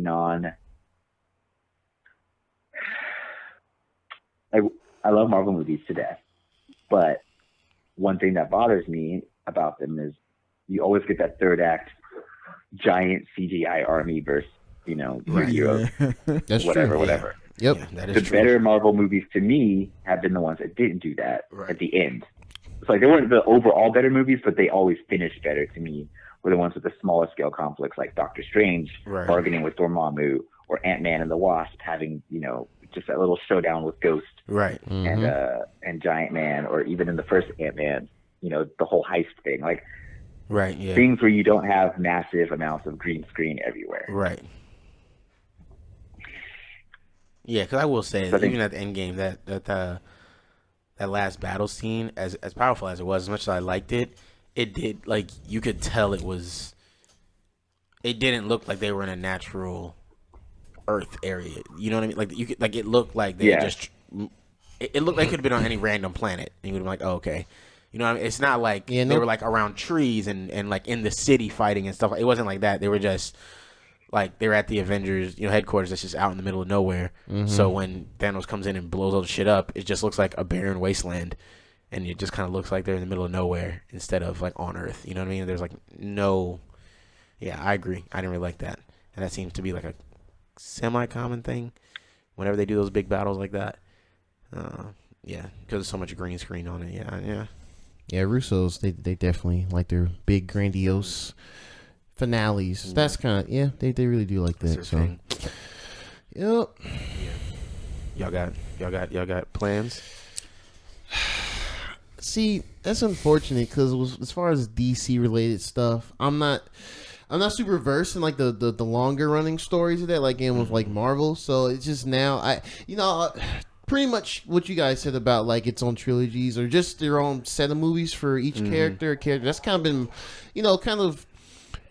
organically tell their story in a way that can lead to well-written sequels, bringing other characters alongside that.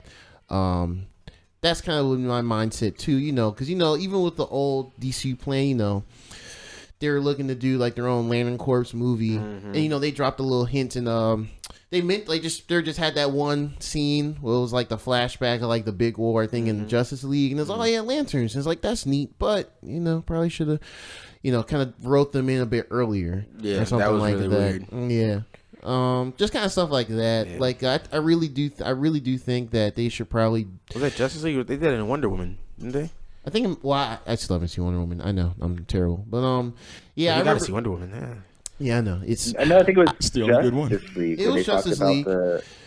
It was Justice League. Because you had the Atlanteans, the Amazons, the Lantern Corps. They were all in that battlefield facing. Yeah, they're showing like all the main groups. Yeah, they're showing like the main groups and how like the cubes. Yeah. Exactly. Yeah. So like that. I feel like honestly, I really feel like they should really do a bigger focus on lanterns in general because I learned more about some of the lantern stuff back in college, actually. Like, I knew about the Green Lanterns, the Yellow Lanterns, some of the Red Lanterns. I didn't know about the other ones. And I was my thing is, like, there's so much... That's why I said, like... There's a lot of potential. They just got to kind of start slow. The way they want to build movies, I don't think they should... And that's my thing, is they wanted to hop on this train that Marvel was on and how they did a shared universe. Yeah. Where instead, I think DC's strength, because their characters are so deep, like, the characters have just so much you could do with just... one set of characters or one small group you can focus in that like they could do a Star Wars like trilogy with Green Lantern and the Green Lantern Corps alone away from Earth. Like, that's your easy into space, you know what I mean? Like super easy, and now you're in space. That's your not necessarily like Guardians of the Galaxy, but there are other Green Lanterns out there that are established that are funny and that are, more charismatic, that bring a little more than, like Jon Stewart, who's a little more, stoic, a little more serious. And you got, Hal Jordan, who is a little bit more of the goofy fly boy type person, Yeah. And then you've got, what's his name? The one everybody hates, Guy Gardner. You know what I mean? Like, there's options, you know what I mean? Like, so I think DC, just the way their characters are, lend themselves to, let's really dig into this character in 3 deep movies, and we will reference, you know what I mean? Because it could easily be the Green Lantern Corps are out there, and they do something that ends up on Batman's radar, from the Watchtower, right? Mm-hmm. So Batman bleeps on, and he's like, oh, okay, and he starts figuring out who they are, or they get in some problem, and Batman sends out Superman in one movie, and now they're connected in some way, you know what I mean, or something, or they're like, hey, something went speeding by, what was that? Oh shit, Superman flying through space or something like that, you know what I mean? Like, it could be anything, like any little ways to connect these movies after really developing these characters, because DC has very interesting and deep characters, and they need time to be explored, because there are a bunch of characters that are just like these Marvel characters that nobody really knows. And with that, I would say to just do away with the movie format and take the budget that you would have put in the movie and make the show. Make shows. make the separate shows. Yeah, that's true. And but the show thing is weird because of the timing and pacing of a show. To me, if they were gonna make shows, I would rather them do it like. Did any of you guys watch Sherlock? Yeah. Yeah. Like Sherlock, those hour and a half. That's what I'm saying. Like do something like that. Episodes really that are do hour. 8 to 10 episode we're already season, used to those kind but of they're those hour and that a half length. show. I don't want an hour. It needs to be. I think hour and a half. It needs to be. I mean, it could be a that. mini movie. I was going to say that. I was It going needs to to be say. short I was films. going to say do shows at the length of the Game of Thrones episodes that we've been getting. Yeah. Yeah. 80 They're like minutes. mini movies. I think 80 that'd be minutes a or good- so, I think 120. that'd be Yeah, a I'm good okay with format. Yeah. I think it needs I to think be like that. because I feel like you were saying that the characters are so deep and the stories are so already like they're so developed that I don't think it can fit in a movie. Honestly, I mean, I just You have to I be don't think stupid you're long, gonna have like to cut Lord of the something Rings in order or to something. fit No, the, I the think movie. you can. I think you just have to do it in like maybe kind of the Iron Man way. You've got your main Green Lantern, Green Lantern as an example, because we've been talking about him, right? You got your main Green Lantern that you're going to follow, right? More than likely it's Hal Jordan, right? So you kind of tell his story as the main story. So even like if you're doing a Green Lantern corpse thing, right? You probably tell the two Green Lanterns from Earth, you tell their stories, how they got rings. Then you probably leave out Guy Gardner. You probably don't really mention him at all. He's a Green Lantern you wait to bring in later. I mean, there's other Green Lanterns from Earth you could bring in too. You know, Jessica, what's her last? Cruz. You could bring her in. You know what I mean? Like there's other Green Lanterns you could bring in later in a trilogy series. You don't have to bring them all, but the first one could be them two, and then them realizing they're both from Earth or something like that, and navigating being superheroes trying to learn or something together. They could do some sort of buddy cop type thing with Green Lanterns, right? And then they link up and become friends and interact with the other Green Lanterns from other planets and things like that. You know what I mean? Like explore all of that. You know what I mean? And you've got they're never going to do this, right? But you've got a big opportunity there with this to use both of your Green Lanterns, the main ones with Hal Jordan and Jon Stewart, and one's white, one's black. So you can talk about their differences and coming together on Earth, but then seeing how things are with these other creatures on other planets and realizing like, bro, we've been down here fighting about black and white shit Like on pig. Earth, and there's like all these other races or species, whatever you want to call them, and they're all doing stuff. And some have learned to cohabitate. Some are there's still segregation things like that, whatever. You know what I mean? You can explore a deeper undertone to the movie as well with these characters. Like it's just a lot you can do with it. You know what I mean? And as I was gonna say, take a page out of Marvel's book and make the movies based on the characters we don't know, or that's what I'm saying. characters that aren't really popular. That's why I still see it. Like I agree with that. Everything Derek said. Like that's why I mentioned Green Lanterns, because Lantern Corps they just have a lot of stuff to do. They just have to take their time and just but I think people understand the concept of Green Lantern. So to me, and this is leading us to Gerald's thing, but to me, if you're talking about like characters that are fringe characters that people don't kind of know but don't really know, you obviously leave out the big three, right? You leave out Batman, Superman, and Wonder Woman, right? You leave them out for sure. Then I would say you leave out Aquaman, because even though he spent a lot of his time necessarily not being a popular character, he's a known character, so you leave him out. And then you leave out, for me, you leave out Flash. Simply because his TV show is pretty hot, right? So basically, leave out anybody who does have a TV show as well, too. So I'd leave out Green Arrow. I'd leave out Supergirl or whatever. I wouldn't. No Kryptonians, nothing like that. Who else? And then you start with Flash. Start with Green Lanterns and Cyborg, maybe, as your two. They were gonna work on a solo Cyborg movie at one point. I don't know if they scrapped it. Yeah, I don't know if they're still doing that. Yeah, but Martian Manhunter even. Well. So what's to me, interesting about people your don't know Manhunter at all, though. I'm saying like you want like characters that are, because like obviously people who are into DC Comics would know these characters, right? Like they know who the Green Lanterns are, they know who Cyborg is, right? But people like, it's not us these movies are necessarily being built to when you're trying to build these super successful stuff, right? It's including us, but we already know the characters. I need somebody that the people kind of know too. So Cyborg is a character you've seen a couple times now, and the Green Lantern is one of those like, yeah, I know that symbol, I know Green Lantern. Like I may not know everything about the character, but I know like Green Lantern. That makes sense. I know that, right? And then you do the same. I think Cyborg people do the same thing with. Like, I may not know everything about Cyborg, but that's familiar to me. Those are your familiar characters, and then you flesh out with the characters that people don't know, like whatever Blue Beetle or whatever. I don't know, whatever. It could be so many people, Yeah. Like you said, Martian Manhunter would be a character that I think most people wouldn't really know Outside, like, anime Justice League. Yeah, if you watch the shows, then Teen Titans and things like that. Wait, so is this our how we're fixing the DCU going forward, or is this how we would fix it from the beginning? Yeah, so now we're into fixing it from the beginning. So this is okay. So yeah, I was just talking about that, and so now I'm pushing it to you. That was my little. All right, woo Chile. So, I really, up until like last night, had a whole grand vision of how I would do it and start it and everything. And then I read something last night, this morning, about, so I read a lot of Reddit, and one of the subreddits I go to is Character Rant, where you just talk about an aspect of a character, TV show, whatever that you either like or don't like. You just get your thoughts out there.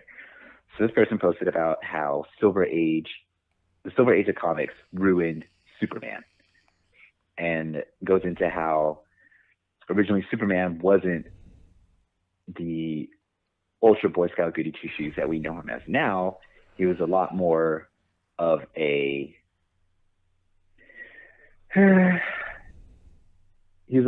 idealist, and definitely he was like anti-authoritarian. So he would go after big businessmen, bullies, like that whole thing. Like that was his big shtick. And then with makes sense for that time. Yeah, there was a book that came out that pretty much alluded to Batman and Robin being an inappropriate relationship. Yeah, of course. I remember that.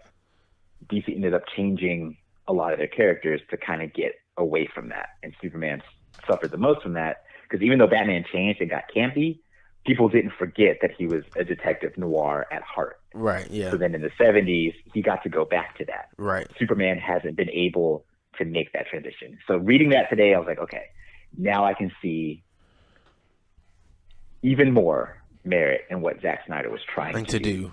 Now that I didn't understand it before, I thought the execution didn't come off very well. But seeing that there's even more people out there who are hungering for this not quite Captain America Superman. Right. I can, because it gets kind of boring, vanilla, right? Like it's like, oh yes, it is. He's the bland guy who does everything right. That's always you say that, but then you look at how Marvel treated Cap, and even though he's supposed to be this moral linchpin, he does make mistakes. He does, because he thinks he's right all the time, or he truly believes in himself. He pushes the boundaries of what we see as good, like the Sokovia Accords, like not giving up on Bucky. Like it just caused a lot of problems. Not telling Tony about Bucky being the Winter Soldier and killing his parents. All this was because Cap is inherently he has his morals and he's not going to go away from them. And loyalty to Bucky was one of those morals. Right. So you can have a goody two shoes character and still put them in compromising situations. I agree. Now, that being said, how I would have started the DCEU, I still would have started with Superman. Okay. I still like Henry Cavill. I love Henry Cavill. Yeah, he was a good Spider-Man. Superman. Amazing Superman. Yeah. I think what Zack Snyder tried to do with the Man of Steel didn't work because he didn't establish, and I know we just talked about the Big Blue Boy Scout that isn't really Superman, but he didn't establish anybody as being positive in that film. Like no one was good, really. And so when you get to the point where someone has to be, it's all shades of gray. Even from the color palette, like everything was just kind of muddy from the color palette to the characters. Like nobody stood out as, okay, I want to follow this person. Right. So like normally you would go into a Superman movie like, I want to follow Superman. I know he's good. But if that's not going to be the case, there has to be someone to be that guiding light for Superman. So it should have been his parents. Right. It should have been Jonathan or Kent. Lois, yeah. So the scene where he saves the kids from the bus, and then you get that scene later where he's like, should I let them drown? And John's like, maybe. Yeah. That should not have happened. Right. That's where the ball was dropped in Man of Steel specifically. Also, I think the stakes were too high in Man of Steel. I think I would have started out. Yeah, I wouldn't have started with Zod something either. smaller. Yeah, I wouldn't have started with Zod. Because the problem with Superman movies is you do want Superman to have somebody to punch, because all the other Superman movies had Lex and Zod. And so you need something for Superman to go against physically, but also mentally. Right. So I still would have had obviously I still would have kept the ship in the Arctic and had Superman investigate that, blah, blah, blah. Instead of Zod escaping prison and coming to Earth, them investigating the ship would have activated something. Right. And so from there, you can have Lex on board the ship looking at different specs, this, that, or the other. He gets some blueprints for some weapons and some whatever he wants to make. And in doing all this, unbeknownst to everybody, Brainiac is uploaded to a satellite. But that's like a card. That's a card you hold for another movie. Right. So Brainiac's up there. What you get from Man of Steel, and they have a name, Man of Steel. Why did it not go with Metallo? So I would have had Clark being Superman in the beginning of the movie. Like, you just see news clips of him, kind of like we got in Justice League. Right. You just see news clips or even rumors of him. You don't necessarily need him as Superman yet, but like rumors of something going around. And everybody's on edge because he has like this superpowered being. Like, he's a rumor to the populace, but the government, city government, metropolis, whoever, knows that there's this alien on Earth. Who do we turn to stop it? Lex. Okay. So they go on the ship. Brainiac's uploaded. He gets the blueprints. He tries to make Metallo. It doesn't quite work out. Or he tries to make, an experiment. It doesn't quite work out. You get Metallo, but you also get Parasite. Okay.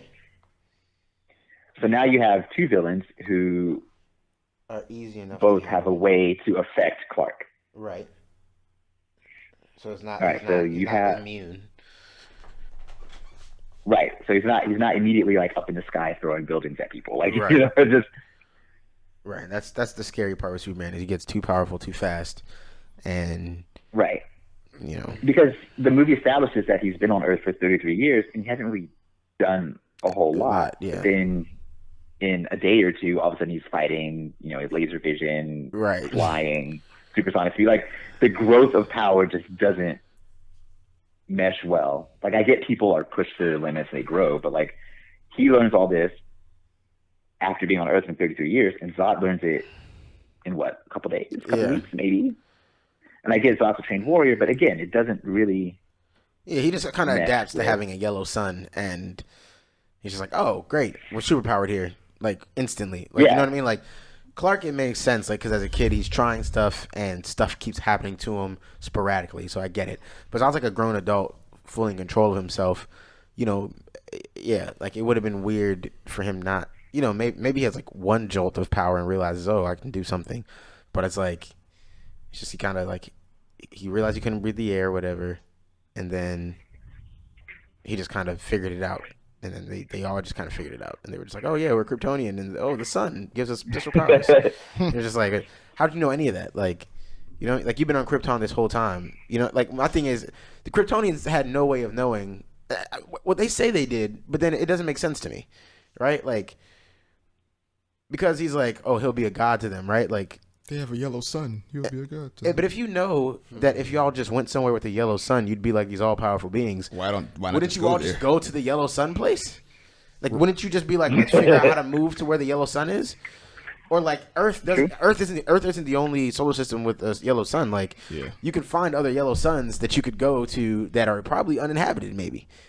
And like, I don't know, you're supposed to be this like advanced civilization, and that you could all be these basically all-powerful conquerors if you're just near a yellow sun and find some way to harness that and maybe travel with it, and you don't do it. I don't know. That's just weird to me.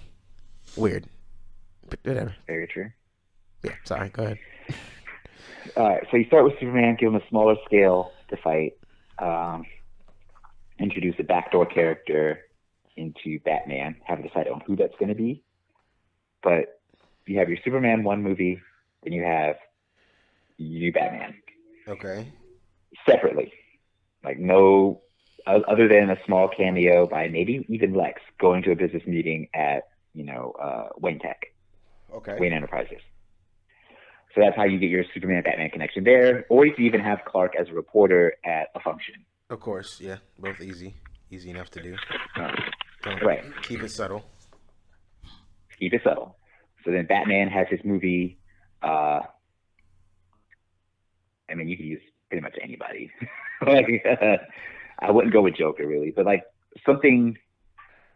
I'd probably do Freeze, and maybe have Lex giving Freeze some technology in the background.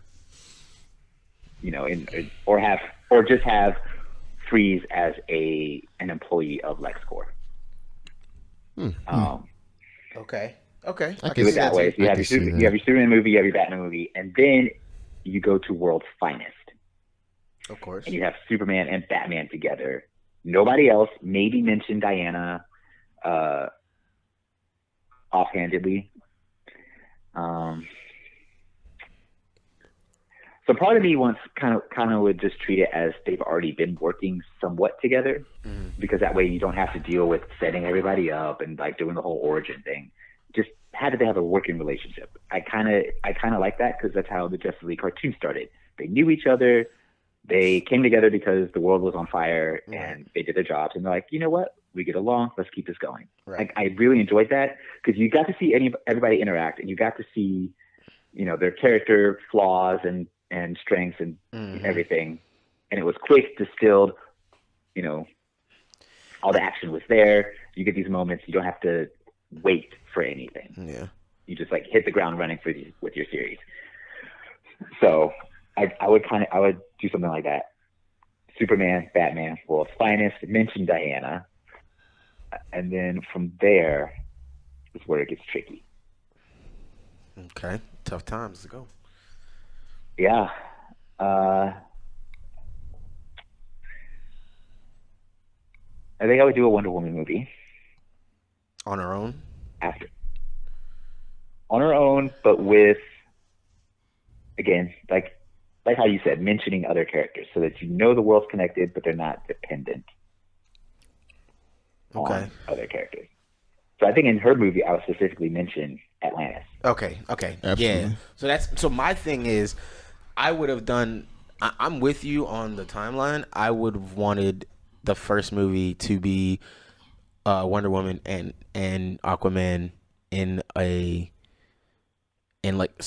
having to work together, basically. Like all these years we haven't, spoken to Atlantis. And Poseidon's, lineage or something is down there, blah, blah, blah, blah, blah. We need to talk to him. Brings who's the king. They have to interact somehow, force them to interact, because they come from the same mythology.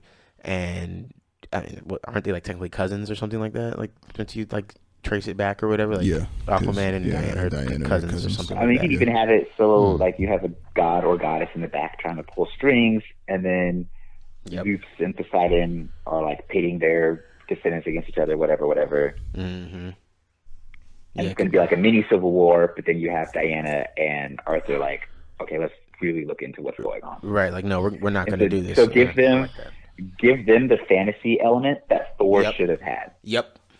100% what I'm looking at. 100% what I'm thinking. Because of all the things that I gripe about Marvel for, that's my biggest one, is the whole fantasy magic disrespect that they showed everybody. So definitely give Diana and Arthur a fantasy trip. You can show some artifacts in the background, maybe the Helm of Naboo, maybe mention the wizard Shazam. Right.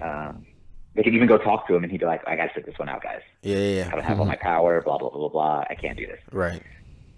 Or he could be the one that comes to them, because since Zeus is, doing whatever, he can't access that part of his power. So he's like, y'all need to figure this out. Right. Okay. Yeah, I can see that.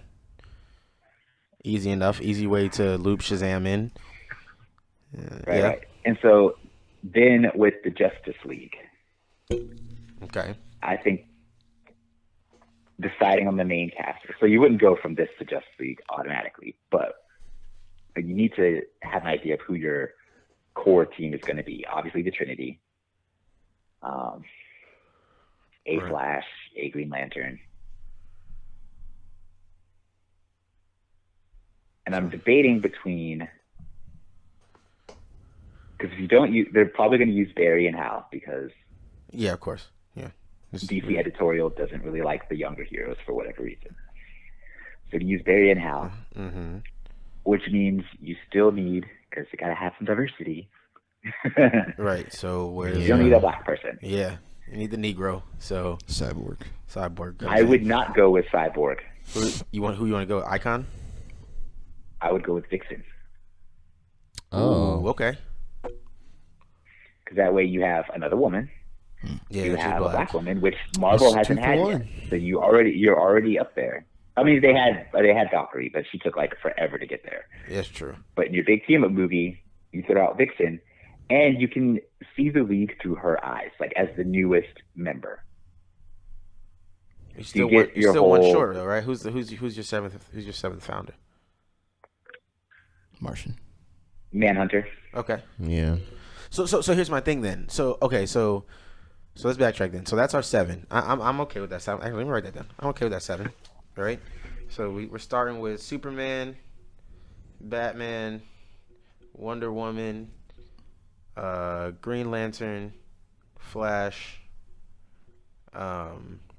Vixen. Martian Manhunter, and Vixen. Yeah. Right. That's our 7. 1, 2, 3, 4. Wait, did we skip Aquaman? Did Aquaman not make it? Aquaman didn't make the 7. He's Oh, cut. but he has to be in it because we already did a Wonder Yeah. Woman. A nod. Okay, so no Martian, no Manhunter then. But I'm okay with that. I'm okay with no Manhunter initially as in the initial group. So I think Yeah, you do. He could be 8th. So I think you do it like this: you do Supes, Bats, Wonder Woman, Green Lantern, Flash. No. Because Justice League always starts with 7. So Supes, Bats, Wonder Woman, Green Lantern, Flash, Aquaman, and Vixen. Right? You start with them, and you still do what Gerald said with Vixen coming in and kind of seeing it through her eyes. To bring Manhunter in, you go back to what they did. If you ever seen Justice League New Frontier, it's a Justice League movie kind of set back when a lot of race shit was going on. But Green Lantern had came to Earth, and he hid here, right? But he was found by Bruce Wayne had figured out that he wasn't human. He was a Martian. He wasn't who he said he was, and all that stuff. So, so you bring in Manhunter after your Justice League movie. So after we haven't gotten to the Justice League movie yet, but after the Justice League movie, Batman's second movie is what introduces Manhunter because he figures it out. They help him take down some villain that's like a step up from wherever we started, and then he's like, hey, well, you can come be part of the team, and he's one of the first people you bring in to start expanding the Justice League as we're going out, right? Because the Justice League is big, like Justice League is huge. It's They're not the Avengers. They got their own. Like, when you have a city in space, like yeah, like Justice League is wild. So he's like the first recruit. So he'd be kind of like the first next one in, right? And then you can even like at the end, you can even have whoever's playing Manhunter in his human form, right? He's kind of walking in to whatever, like maybe the Hall of Justice or something like that or whatever. And Vixen is like excited because she's no longer. This is her only appearance in the movie is at the end, right? And she's super excited because she's no longer the newest, one in, and she can like show him around, you know what I mean? So she's like super excited, and this can be the Martian Manhunter that actually uses a black form, so he can be a black dude. That can be your, since you don't have a black man in your. That's what they should do. If you want to be extra with it, you can have her dating the black civilian form of Martian Manhunter. Yeah, Vixen. So when he walks in with Bruce, she's like, "What are you doing here?" Yeah, like, ooh, who's this? Yeah, and now they're together for sure. Easy enough.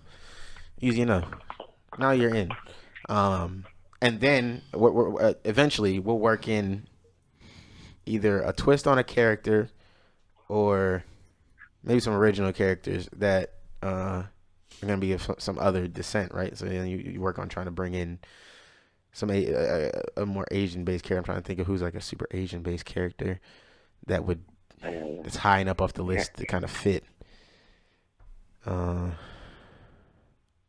Wait, I go back. I'm Okay. going back to Aquaman and Wonder Woman. They won't be introduced as such in the movie. It's going to be about the helm of Naboo. And they're going to They'll be team up with fighting a young over it? archaeologist. No, they have to find it for whatever reason. MacGuffin. They got to find it. Okay. Or it's appeared and like powers are fluctuating. Whatever. The Greek gods want it, or they want to hide it. Right. Okay. I'm with that. Or so someone wants it, and the Greek gods are like, no, it belongs to this other pantheon. They gotta keep it with the Egyptians. Whatever. So you say you want a little bit more diversity too. That's when you would bring in the Dr. Fate, the Arab Dr. Fate, Lebanese. Oh, okay. Okay. Khalid. Like he could just be an archaeologist working to find the helm. Right.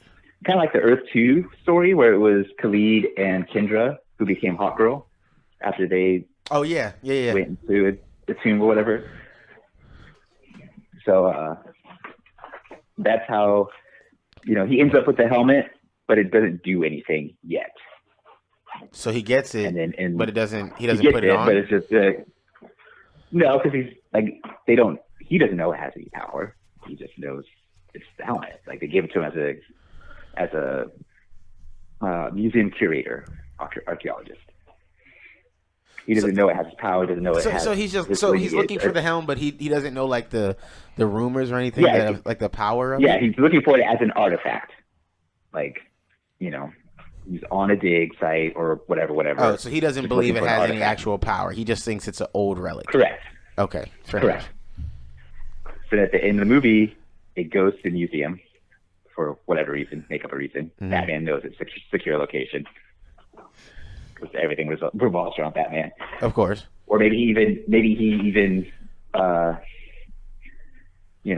even has an inkling that it could be tied to Khalid.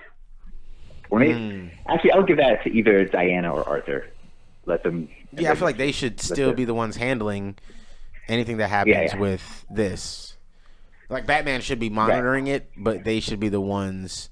Like Batman's noticed something's weird, but he can't quite figure it out because like the magic and stuff. Especially if we're going, or what are we looking at for this Batman? Is this like not necessarily year one, but this is like a younger Batman. Yeah, he's gonna be pretty young because I looked at ages. Henry Cavill is 36 right now. Right. Robert Pattinson's 33. Right. So like, I would go with a younger, Okay. a younger league. So they're still figuring it out. Right. Yeah, I like that. Perfect. I mean, that was And my that way big you thing could- with Ben Affleck. I thought he was too old for where I thought they were going. But for now knowing what he was trying to do, I'm okay with Ben Affleck being in that role with being in the older Batman, because he was like an older Batman but a younger Superman, and I never really liked that because to me they're always connected. So like I don't like when it's like able to stand in for one another kind of thing. right. I don't like when one is old and one is young. I like or they're not together. That's weird to me. But I get what he was trying to do, so I understand. But yeah, okay, yeah. I think that should be Arthur or Diana's or both of their responsibility to continue working together to do whatever they got to do with the helmet. And Batman just kind of knows, like he's in the background trying to figure out what's going on because he doesn't really understand the level of like magic and things that are happening. Right, like it's a little bit outside his wheelhouse for what he's been exposed to because he's young. So he hasn't been exposed to that much. It kind of makes sense. Right. So that I like the idea of doing not just Justice League movies, but like pairing up for small teams. So like I would keep World's Finest going a few times outside of the Justice League. Maybe keep Arthur and Diana as a team up, or rotate them. Rotating people do teammates because that way with the Justice League, because it's going to get huge, you'll still have your core group, but you want to see them interact with everybody. And I didn't see that with the Avengers, other than when they were on a mission, you got to see all the Avengers together. But you didn't really get to see them just interact. Yeah. You didn't see them as friends because the only time you saw them was on a mission. Let's fight. Yeah, fighting. The only two that you would say were generally friends were, I would say, Hawkeye and Black Widow. I'd say they were friends, right? Hawkeye and Widow, and then at some point Tony and Steve, maybe. Yeah. Maybe. Yeah. Oh, and obviously Banner and Widow. Like there's only two they like went out their way to like establish relationships with the other characters. It wasn't like it's like they just didn't put too much effort into it. You know what I mean? It was, yeah, they could have done a little more to make you feel like they were this real kind of team that built together more than just like we just get together to fight stuff and then we kind of all go our separate ways again. Okay, so we're avoiding that. So we're doing. Yeah, we're avoiding a professional working relationship. Right. These people are gonna know each other. They're gonna get along. Because as much as I didn't really like some of the newer animated movies, I really like the fact that Cyborg and Billy had that relationship because there were these two kids on the team. Mm-hmm. Yeah. Yeah, I'm with that. All right, so I think I would see. Let's see, what would be the threat that brings them all together, though, as their first league outing? Because you don't want to go too big, because you can't go any higher. Yeah, so you can't start with like Darkseid or anything like that. I mean, you could do. Is Brainiac too big? No, you could do Brainiac. Or you could do Gorilla Grodd coming at us from somewhere. Yeah, they could do Grodd. Yeah. Vandal. The Brain. Vandal too big?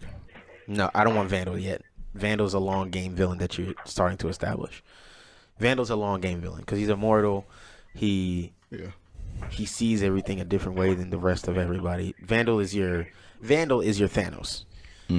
Vandal is a long game villain who because of his immortality can control these other villains that you would think like this is just a regular guy, right? And that's kind of how they have to sell Vandal to you. Like he's a regular guy. You don't really know he's immortal or anything like that. Like he's just a dude. And then when the heroes start learning that He's been throughout history. Well, not even that. Like they start piecing that together, but not really. They start as they're fighting certain villains, they're getting some sort of answers, and then somebody goes, "It's this guy." You know what I mean? And they're like, he like there's these like all these big villains that are like powerful villains. Like listen to him. Like why do they report to him? Why would they report to this guy?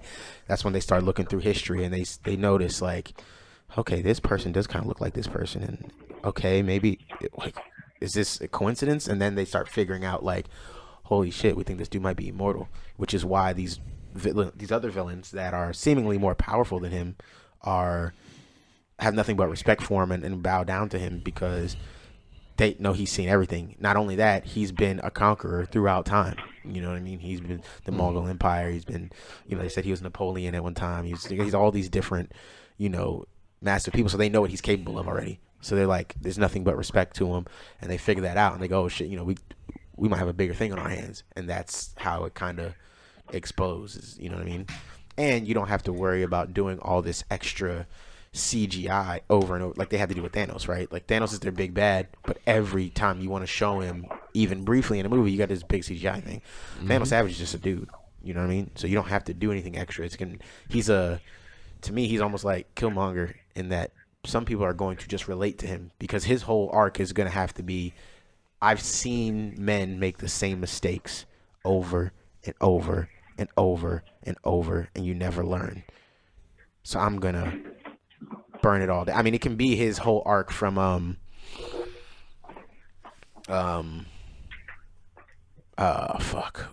show was that? Or was it a movie? I think it was a movie. Whatever movie that was, where basically he was going to there's an arc. I never remember what comic books it's from though. But he basically was going to like blow up the world, but him and his team were going to live through it, and then they were going to build the world up from the ashes and the few people that were left, and just rule. Not wouldn't keep like 1 million people alive or something like that, and then just rule with fear. And then he was going to have. I think that was. What was that? I think they adapted it. I don't know. I think it was probably Arc in the comics first, but I think they adapted it in the Justice League show when Superman got blasted to the future under the red sun. And he was powerless, and then Vandal helped him build the machine to come back. Yes, but yes. Okay, so yes, there was an adaptation of it then, but there's another one I'm thinking of too. It's on the tip of my tongue.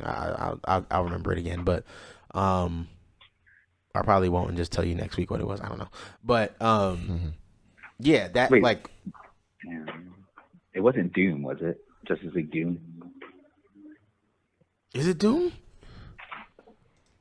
Because wasn't that the one that had the Tower of Babel storyline, where they used Bruce's plans against everybody? Yes, that's Doom. Yes. So, okay, yes. Because Shade comes in, he sneaks into the Batcave, he steals Bruce's plans, but he doesn't figure out who he is. And when he's talking to Vandal, who you don't know is Vandal yet, Vandal goes, he's like, I can figure out who he is. And he's like, oh, don't worry, I already know who he is. And they move on. And then, yeah, so they're a step ahead. So they take out all the Justice League members because it is Justice League Doom. 100% is Justice League Doom. They watch me be wrong, and I have to come back here next week and be like, okay, I said 100%, but no, but it really is Doom though. Yeah, so Vandal, he has this plan that basically is like, we're gonna kill like 3/4 of the people, and it's gonna blow up everybody's nuclear weapons. We're going to it's going to ruin society basically, but with the few people that's left, we're going to rise up and create a better society from that, and we're going to be in charge, and you guys are going to be like my generals or whatever you want to call them. You're going to be able to control your own areas, you know, like in Game of Thrones, like the lords or whatever, you know what I mean? Yeah. You guys are going to be my people that are out there, and you're going to run your own sections. And that was the plan, right? And then obviously the Justice League comes in and thwarts them, so that can be Vandal's edge again in this, but obviously he's going to work on it longer and be a lot more meticulous in how he's going about it, maybe a little more careful, and he's going to have that they can do the same thing they've been doing in Young Justice this entire time, where he's always a step ahead. He's just always a step ahead. Every time the Justice League thinks they've won something against him, it's like, nope, you won because I wanted you to win there. I'm always a step ahead there. Like, I let you win that fight because I needed that to do something next, or that was a distraction while I was doing this. You know what I mean? I was testing this, and you showed the flaws. Gambit. Yeah. Yeah. So I think I would change his motivation a little bit, because it rings a little bit close to Thanos', you think so? Destroy half the universe. Yeah, but well, the whole like exterminating people, blah blah blah. So I would change it to, because he's seen so much, because men always make mistakes. He's orchestrating it, and this is taken from Young Justice this season, just survival of the fittest. And because the Justice League won't stop protecting the weak, which I think he actually says in Doom. Yeah. Like, he's trying to wipe out the weak and Basically, make the world of just the strong. So that way he could be a villain. He still has a decent, if you squint your eyes, you can see the motivation type thing. Right. But it's not coming off as, let me, take off a percentage of the population because XYZ. Right. If more people end up showing that they're strong, cool. If not, so be it. Right. Okay.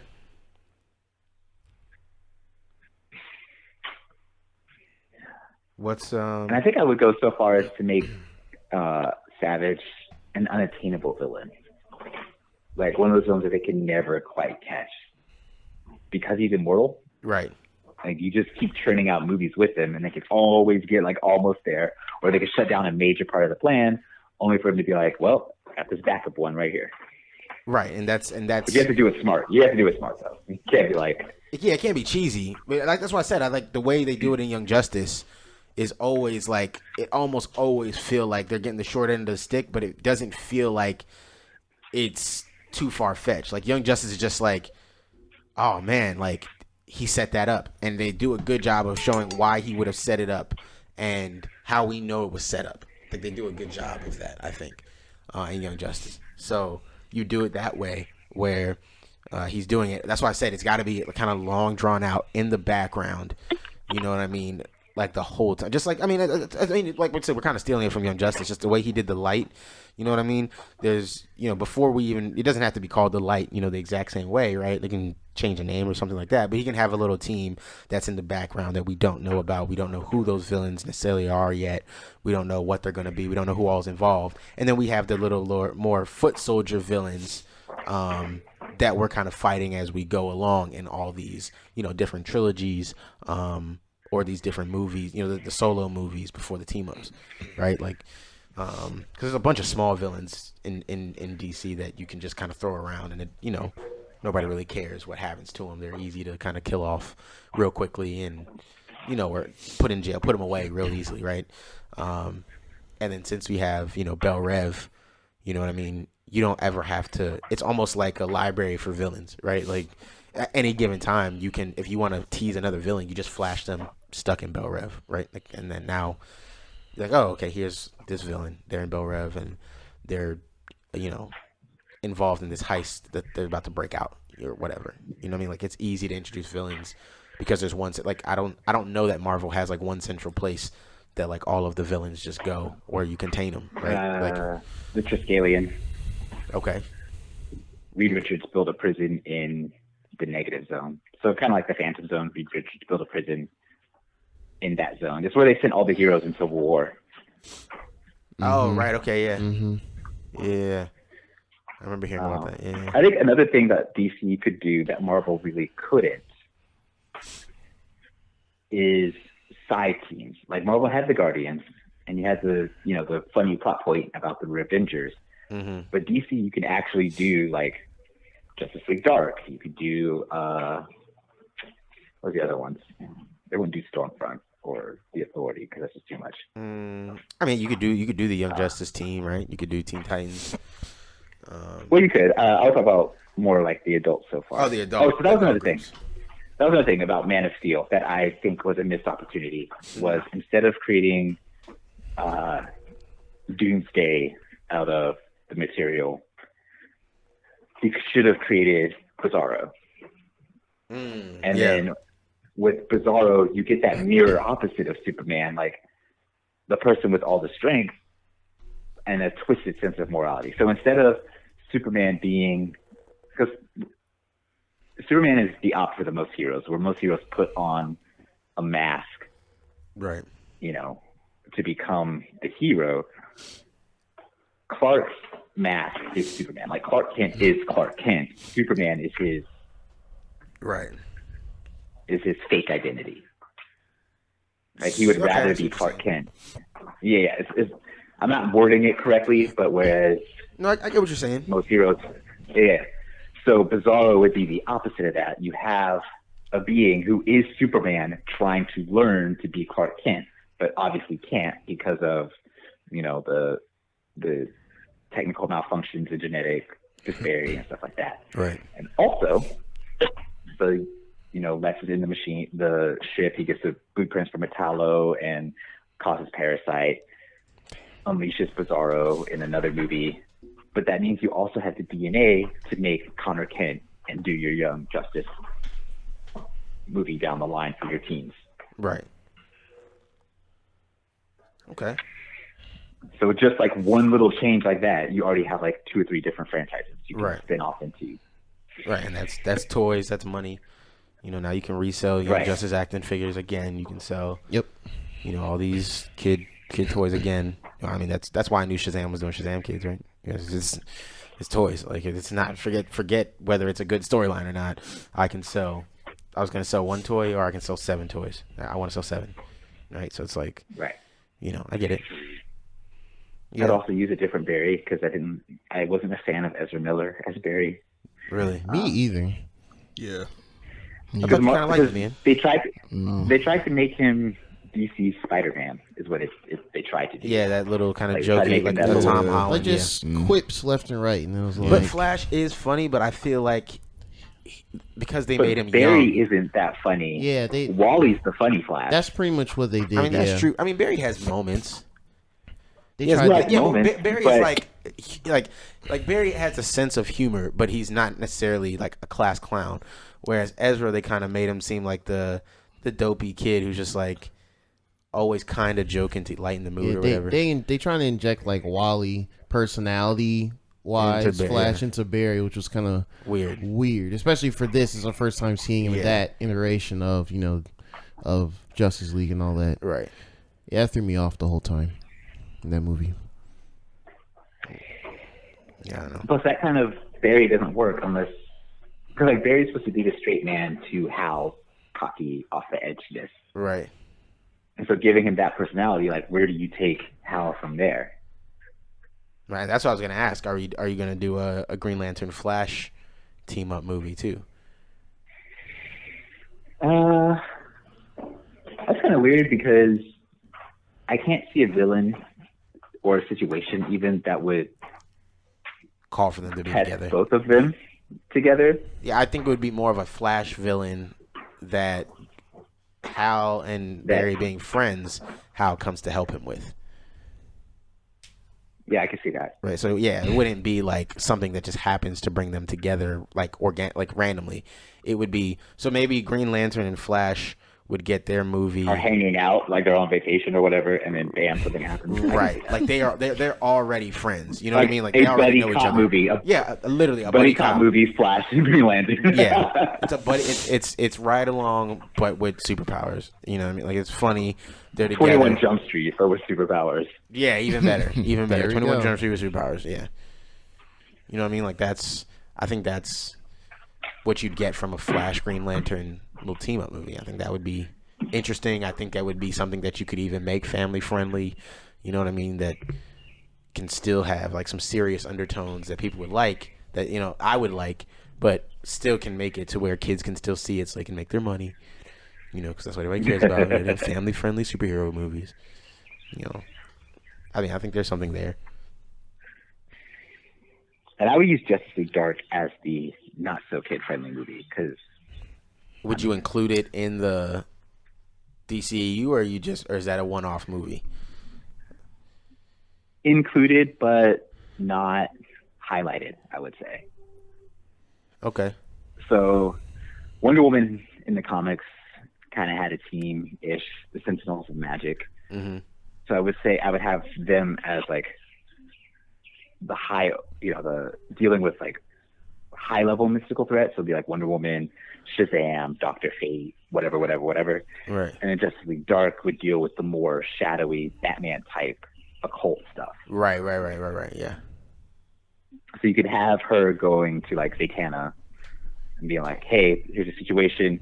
We can't get involved because we're too high profile, blah, blah, blah, blah. But, Right.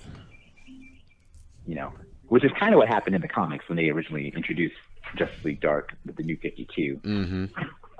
The League tried to go up against Enchantress and got stuck. And Zatanna was like, let me handle it. Right. And so that way you get like a good horror movie director to do that one, because my heart broke when Guillermo del Toro did not do it and did Pacific Rim 2. Like I still have not forgiven him for that. It was a personal attack, and if he hears this, I won't ever forgive him until something exactly. And Guillermo del Toro is an avid listener, so for sure I'm sure he'll get back to you. Mail him personally. Yeah. Mail him personally. I got Shouts to you, bro. you. Got you. It is known. Yeah. So what is the one thing you would absolutely need to see in a revamped DCEU? Like one quirky thing, like one, not something super popular, but just one quirky thing that would just make it all better for you. In the current DCEU? Current or in this, thought experiment we're doing. In what we're doing, I'd have to think more. In the current one, I know exactly what I'd want. And what's that? In the current one, it would be bringing in Jason Todd, right? So you already got an older Batman. You already see that we've already seen Jason Todd's uniform in the Batcave, so we know he is established in the universe. So bring him in as Red Hood into the DCU. And I don't even care how good or bad it is. I just want to see him in live action, fucking shit up. I just want to see it. So that I would love that. That's not super popular, but I mean, I'm a Bat Family lover, right? So yeah, like I want to see Bat Family stuff probably mostly. Outside of that, anything like super quirky outside of that? Not really. Like you said, maybe. Again, I'm all Bat family, so maybe like having Damian show up at some point. That would be your introduction to the. Yeah, I know you don't like Damian. I know you don't like Damian. But yeah, Collective sigh. I love Damian. So I would like Damian showing up, or like we said in ours, Connor Kent showing up. We know in Krypton, they've got, or not Krypton. Damn, what show is that? And what show has just showed Superboy? Titans. Huh? Titans. Yeah. So in Titans, they showed Superboy at the end. Oh, he's in Titans? Yeah, he is at the. Well, it was a cameo at the end of the season. Well, that's neat. So there's a spoiler. Oh no! I'm never. It doesn't matter. I'm still gonna watch like he it. does anything. It doesn't. Yeah, It's just you don't know what he's gonna do. You don't know if he's gonna be good, bad. Yeah. You don't know what we have no idea. So See him and the dog. yeah, you just see him in Crypto. No, Crypto's there. Okay, cool. Or Wolf, depending on which one they're doing. I don't know which one they're doing. Wolf. That's neat. But yeah, so there's something, I think that I would be the most excited for, unless they were gonna like maybe do something like maybe Flash family stuff. You guys got anything? Current quirky shit, or just some other. Well, Not I guess the necessarily biggest thing quirky, is- but like something you're looking forward to, like something that would, not like a main continuity thing, because bringing Jason Todd is main, but it's still like kind of niche, so something that wouldn't be obvious, like not the obvious go-to, like, oh, I really want this to happen, even though fan service, like something that means a lot to you that wouldn't like be a huge thing in the narrative, I guess. I'm not phrasing that right, but whatever. Basically, something. Jason Todd is big, but like something that's not an obvious. I think he's big to people who are fans of DC and like fans of Batman. He's a big character. Yeah. But once you go outside of that, if you go to a regular person and ask about Jason Todd, I don't think they would know who that is. So, right. That's what I'm Something saying. along the lines of Cat picking up Mjolnir. Like, even though it was seeded early in the MCU, it wasn't. Right. It was thought about, but and then he does it, and you're like, whoa. So something kind of like that. Stretch your DC knowledge. Go ahead. I don't have any. Oops. I don't You didn't have watch the any, DC Universe classes on DC Universe, bro? No. Come on, Oh, man. yes, you do have the app. Supposed I to watch still the don't. I got the app, right. Gerald was supposed to be. Gerald, you got the app on your phone still? I do. I just Gerald went for that $8 yet. slipping hard. I only watch the shows on there. Doom Patrol, yeah. I'm pretty heavy. Yeah, I'm still. I think for not me, up it on would those. be a scene of Batman and Constantine. Oh, Constantine. Constantine getting the better of Batman. Because he does in the comics. Like, he ends up in the Batmobile, and Batman's like, how the fuck did you get in here? So I want a scene like that, where it's just like, it shows that Batman, even though he's like a top brain in the universe, like, there's always someone out there. Someone a little more better. prepared. Yeah. I think Martian Manhunter in our universe kind of fills that in too, though.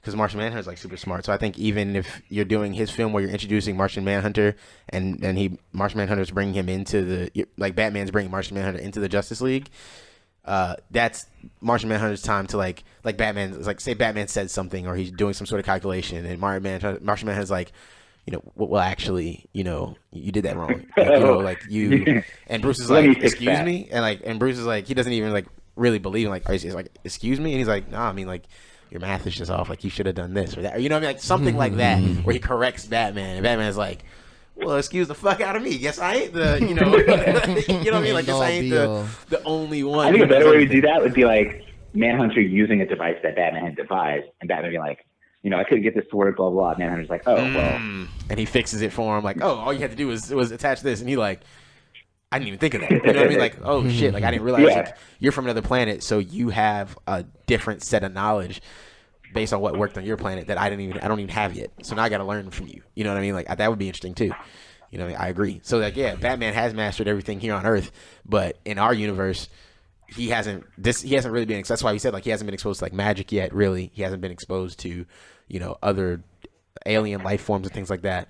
And so yeah, Martian Manhunter would there'd probably be little things that he could do better than him or be able to fix than him. And yeah, that way you kind of quote unquote humanize Batman, right? Because obviously everybody gets mad at Batman fans. We're like, nobody can be Batman with prep time, and it's like, okay, yeah, that's cool. But here's Batman. He doesn't have any prep time for this, and here comes somebody who happens to know something that he doesn't yet, and it just kind of brings him to this point of, all right, he's not on this god tier where he can't be bested ever. You know what I mean? There is, there are people who are up there in intelligence with him. You know what I mean?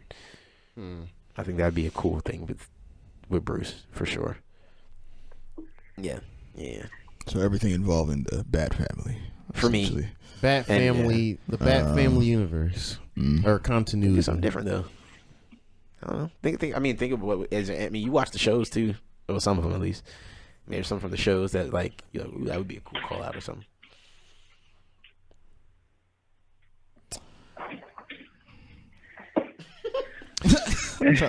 Silence. Everything I'm thinking about involves Cyborg, but he's too big of a character, you guys. So, yeah, I think he's too big of a character now. I would say, when he was just in Teen Titans, it was fine. Yeah. But now that he's in Titans and he's been on the big screen in Justice League now, I think everybody. Yeah. And he was. I mean, in New 52, he's a founding member too, so he's more popular of a character now. I never liked Cyborg being a founding member of the Justice League, but yeah, they've kind of pushed it a lot more recently. Yeah, I mean, it was the New 52 thing, and whatever. We're almost done with it, so let's just be glad. We're almost done. Wait, I thought it was done. I thought Convergence. Did the last episode? Did the last issue come out already? I didn't. I wasn't paying attention. I wasn't reading it. I was just following along other people like responding to them. I didn't read them myself, so I just was like. Is it over yet? Reading reaction, so I didn't know if the last issue had came out or not. It probably did. It probably 100% did, and I just don't know. Fully, I'm an idiot. That's fine. But yeah, New 52 is seemingly over now. So maybe we go back to some of these characters and really establishing things. And Ian's really still racking his brain for something, but There's nothing. Like, nothing you're there. thinking of I was about to think about Raven. She's probably too big to. I don't think Raven's that big. She only really. I think you get off something with Raven, but I mean, I think she'd fall in line on the. She's not a member of Justice League Dark, though, is she? No. But I mean, as movies do kind of go away from the exact comics. You could probably find a way to work her into something like that. And Gerald, she could be the. Well, no, I wouldn't be mad at that. I mean, why not? She could be the threat that they gotta go stop, and they find out it's a little girl, and they're like, okay, now yeah, same thing they're kind of doing in Titan. Oh, I guess that's another spoiler. Whatever. If you haven't seen Titans, you don't care about the show. It's fine. Yeah, I agree. Yeah, like sort of like that, where it's like she has a there's potential for her to be evil. Oh, like. And they're trying to convince her to learn how to control her powers, so she's not turned over or swayed. By her father coming to get her or whatever her father. Yeah. It could be that. I could see that. Yeah, and that's a way you introduce Raven to the eventual Justice League that you'll get because you've already seen Damian. Oh well, that's in the current one. In ours, we haven't seen any other Young Justice members yet, so maybe not yet. Oh well, no, you got Connor Kent already, right? You got Connor. You said Connor. You got Connor. Yeah, but I mean, would you combine Young Justice and the Titans? Like, I feel like. I mean, it's one or the other, and if you're in a cinematic universe, it's one or the other. So maybe Arsenal. Arsenal would be a cool call out. A contrast to I don't want what happened to Arsenal to happen to you. Some shit. Shit. Or, Yeah, Green Lantern could. I mean, Green Arrow could come out and say something like that. A call out to him, and later we could see Arsenal on the team. Where it could be Arsenal, right? I mean, yeah. So I think you do. So I think you either do one or the other, and you go with an established team that they already had, or you do.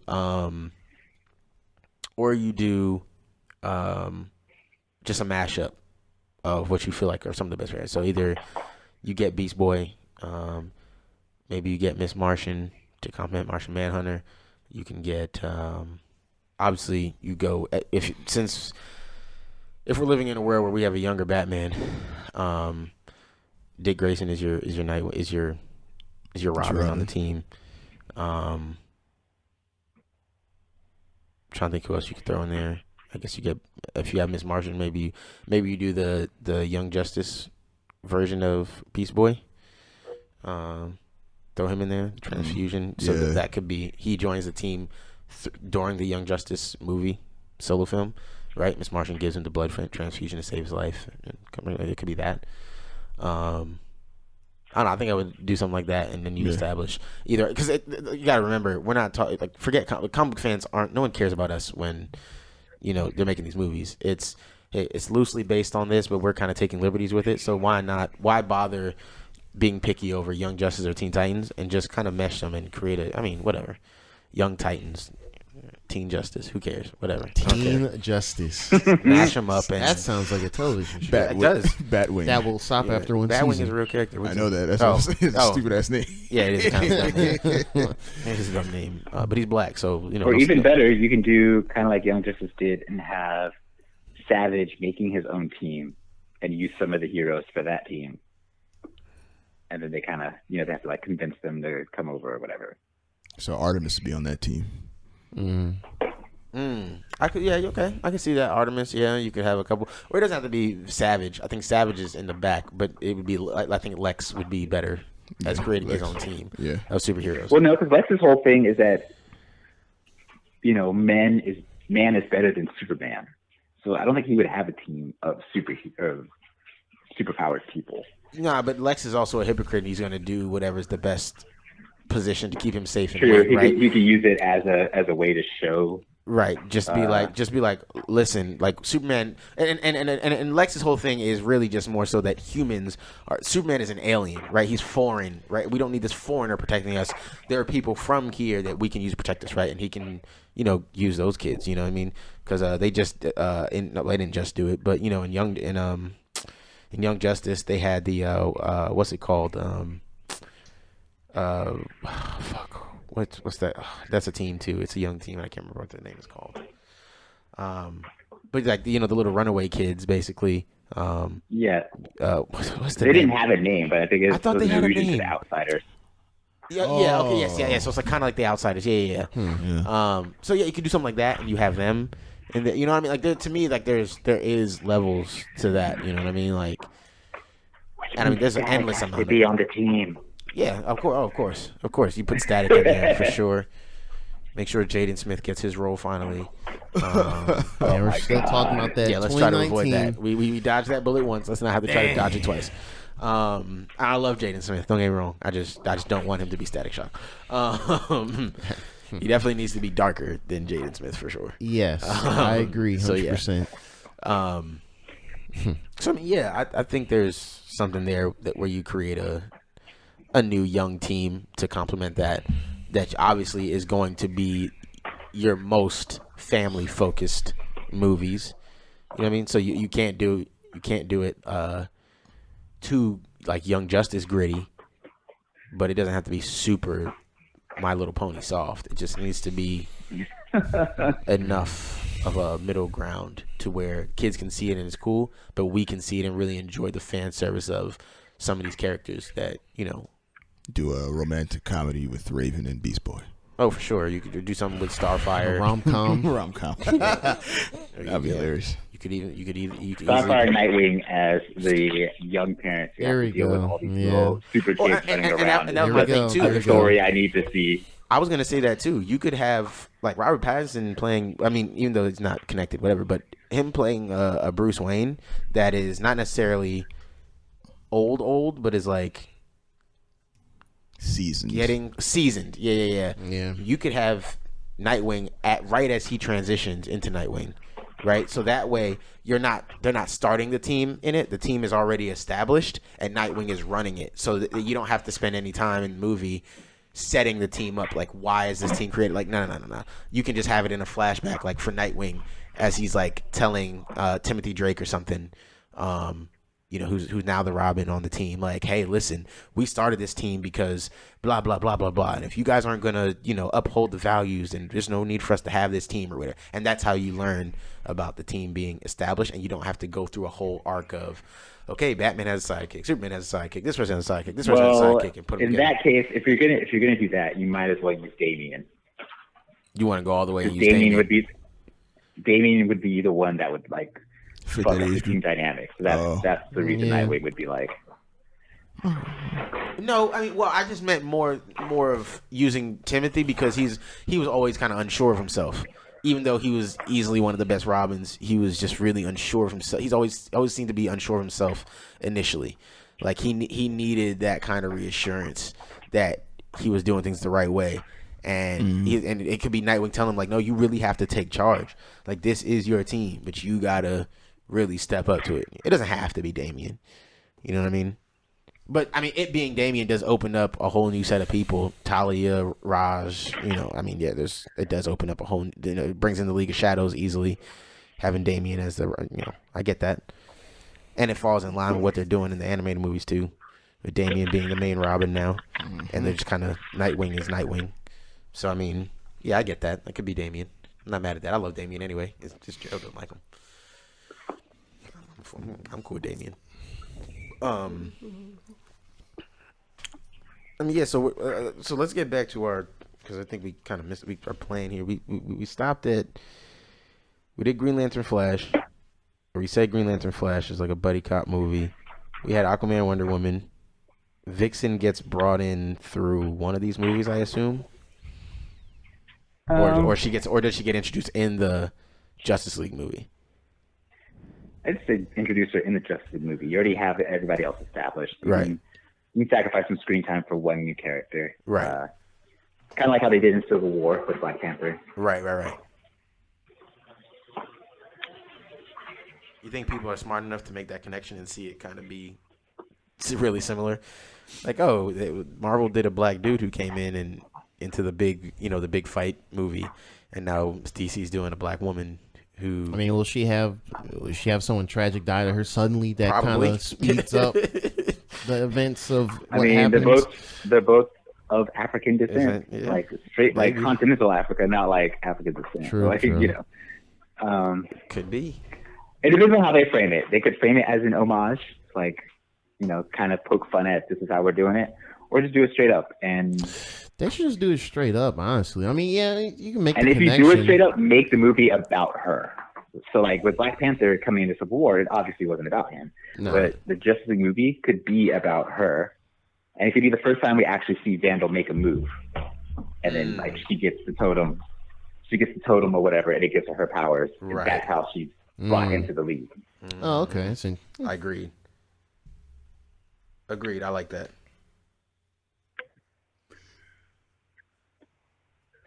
Especially because the totem, like at first, it allows her, the ability to tap into animals, and then eventually to tap into superpowered beings. So maybe we have it the other way, where it's originally supposed to tap into superpowered beings, like gods and stuff, but then through the fight, it gets like broken, and part of it, it loses that functionality, but she can still tap into animals. In the animals. Right. Okay. So we get through Justice League, and then we said after Justice League, we're doing Bats 2. That would introduce Martian Manhunter. Martian Manhunter comes into Bats 2, right? And then gotta find ways to introduce some more characters. Vixen is already gets interested in Martian Manhunter. She's there, yeah. I mean, I imagine a Superman 2 would have to happen at some... Maybe some sort of Superman Shazam team up with Black Adam as the... Adam comes terrorizing stuff, and Superman is pinned down because of the magic, and that makes Shazam sense. comes in. Now you've brought in Shazam, and he's already established from the Wonder Woman and Aquaman team up that we saw initially. Shazam's already hinted at, so we don't have to spend a bunch of time on him. I think that's decent. I think that works pretty well. I don't know where you go from there. Anywhere really. This could be when you bring in the Green Lantern Corps. So like you have. We started with Hal, so you have John crashing to Earth or whatever, and being like, Mongol, setting up Mongol, or Despero. I think Despero was more of a Green Lantern hero for building that first. I mean, well, we can extend the reality of it all for now. It doesn't really make a difference right now. But yeah, I agree. Actually, I think I would take Hal into space for a core movie. Would you? Or you wouldn't? You wouldn't have somebody like? Oh, it failed again, huh? It's crazy. What's the time look like? 2:47. Okay, that's about right. I don't know what's going on. Yeah, I don't know. It keeps saying it's failing. I don't know. It's really weird. But yeah, you were saying. Just instead of John coming to Earth, take Hal into space, have them confront something, maybe them meet another Ring Corps, what's it, Saint Walker? Okay. They help with Saint Walker. And then for whatever reason, Hal has to stay in space and John comes to Earth to be in the next Justice League. Okay. Well, I mean, that's what I was saying. So couldn't you start it with John crashing into Earth, like, because he's running away from something, trying to get help? What I mean? Like, so he crashed, and then Hal goes into space with him. Hal's like, I have to go with them or whatever, something like that. So the only reason I changed it from that is because that's exactly how Hulk came in with Thanos. Like, Thanos was coming, and then they tried, they individually took the fight to Thanos. So that's true. Really reminiscent of that. So instead, okay, I guess John gets a call, or Hal gets a call from John. It's like, hey, I'm in, not sector, but like I'm in this quadrant of space or whatever. I'm on this mission. You need to be here. Right. Okay, fair enough. So he comes out there. He goes out there by himself. You could even get away with a cameo there too. Whether it's Batman or Superman, being like, "Hey, do you want me to go with you to help or whatever?" He's like, "No, we've got this. This is a lantern issue. We're gonna handle it." Yeah. And so that's why, like, they found the blue power battery or something. Right. And that establishes why none of Earth's heroes followed Hal to, go out there and anything like that. I'm with that. Something different. Internal affairs. Yeah, I don't know. I can dig it. I think that's a pretty good layout there for at least a phase of DC movies. We never even got to the end of what are you doing, bro? We never even got to the end of, we didn't have to worry about getting to the end of Vandal Savage because he's overarching for, because Marvel kind of did this whole thing, 3 phases, and Thanos is kind of the focus of all 3 phases.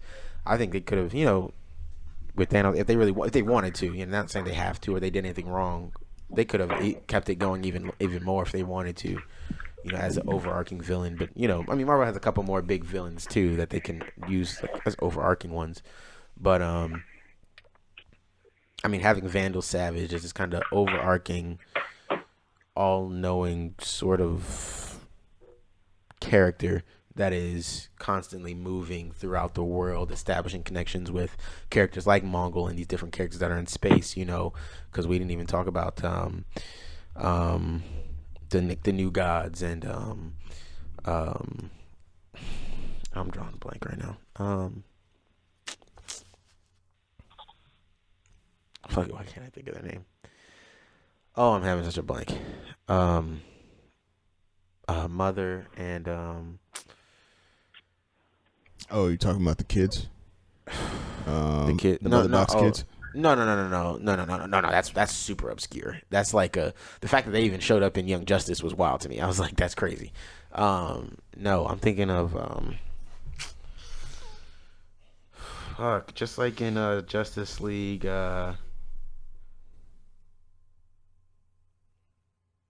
Whatever. Who cares? I'm drawing big blanks. I'm whatever. I get Doc 5 nerd points or something. Who cares? Whatever. My point is just that there's other potential ways to take it a lot, but I think we created a solid base that I think people would actually be interested in.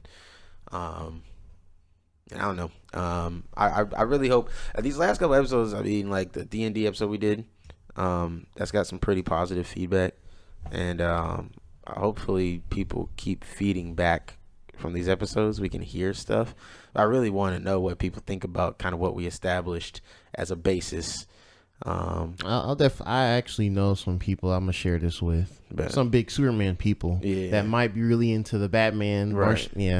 I'll see what they say. Yeah, I want to know what people think about this potential DCEU that we just kind of created on, and kind of formed, at least the beginnings of it. I would say that was a phase 1, right? Like that was Marvel's up to the Avengers, right? Yeah. Like that was and then we even did a couple movies afterwards, in a phase 2 type thing.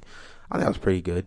Yeah, that's pretty solid, especially for me. Like, I'd be interested to see how, that hypothetical, how it goes and plays throughout the introduce, the main players, and, bringing a couple interesting ones. Like, I do like the idea of Vixen. I do know who Vixen is, basically from Justice League animated series, so I know who she is and her powers and everything. So that'd be another way to kind of flip it, but still be, something that could be like, okay, I can see this cast going against that main enemy and stuff like that. So yeah, I just kind of was taking the backstage and listening to all of it as someone that doesn't know too much outside just what we've seen in existing movies and some shows. So yeah, that's a pretty good foundation. It'd be different enough and should bring in people like me to be interested in DC in general. So I would hope. No, definitely no. I definitely think it would. So kudos to y'all. Yeah. See, look at that. Me and Gerald had a civil conversation. Gerald's always trying to entice me on Facebook. He's always trying to get me riled up and see if he can. I'm not trying to antagonize you. What can I do to piss Derek off in the comic book world today? Bait. If Gerald post shit he doesn't even believe. He just wants to get a reaction. He'll be like, "Oh, Captain America beat Superman," and then he'll be like, I don't think it's that crazy in the comments. I was like, "All right, Gerald. All right, Gerald's in for some bullshit today. Okay. Cool." I was like, "All right, bro." That sounds like That's literally what it'll be. So Gerald will share something, and I'll be like, "This is stupid," and he'll be like, "Well, actually," and I'm like, no. All right, no. I'm not doing this with Gerald today. But if I can back it up, that's high level trolling. Gerald will troll an argument and make it sound half reasonable, and you'll be like, "No, nigga, no." That's our suggestion. Then you get other people like, that kind of makes sense. And that's the problem. Is then you have people who don't know shit. They'll jump in and be like, "Yeah, that kind of makes sense. Yeah, I do like Captain America because he was in movies now that I see and I like." They're like, "No, yo, shut the fuck up. You don't know what you're talking about. Stop talking." Like, yo, yeah, no, Gerald. You're exaggerating just a little bit. Maybe a tiny bit, but not that much. Just want to be clear. It's not that much of a stretch. It's not that much. Man. Gerald will post some shit just to see if he can pull me out of the woodworks. Like, nah, bro, not today. The bait. I'm having a good day. I'm relaxing today. I'm in a good mood. Like, you're not gonna get me. Yeah. Anyways, I think that was a good episode. I think we had a pretty good episode today. I don't have highlights anymore. I haven't done a highlight in a while, and I haven't thought of anybody. But I'm working on it. I'm thinking. Hopefully, our next episode is a little different. It'll be a little different format, maybe. Hopefully, that's people like that. Hopefully, people like these last couple episodes we've been putting out. Man, I think they've been pretty good, pretty high quality, and still waiting to hear back from the Google PRX program. Yep. So we're hoping on that. And for anybody out there, I guess who cares? Like, I got offered a job, so gonna work on that maybe. For anybody that's like, well, Derek hasn't told us what's happened since State of the Pod. There you go. Somebody's gonna listen to this backwards in order, completely out of context. What the fuck are you talking about? But here's what it is. Gerald, do you want to tell people? Well, you're not really on social media like that, I guess, really. I mean, like Facebook, but that's more of like a personal thing. So I don't know, like, you're not like heavy on Instagram and Twitter or anything like that.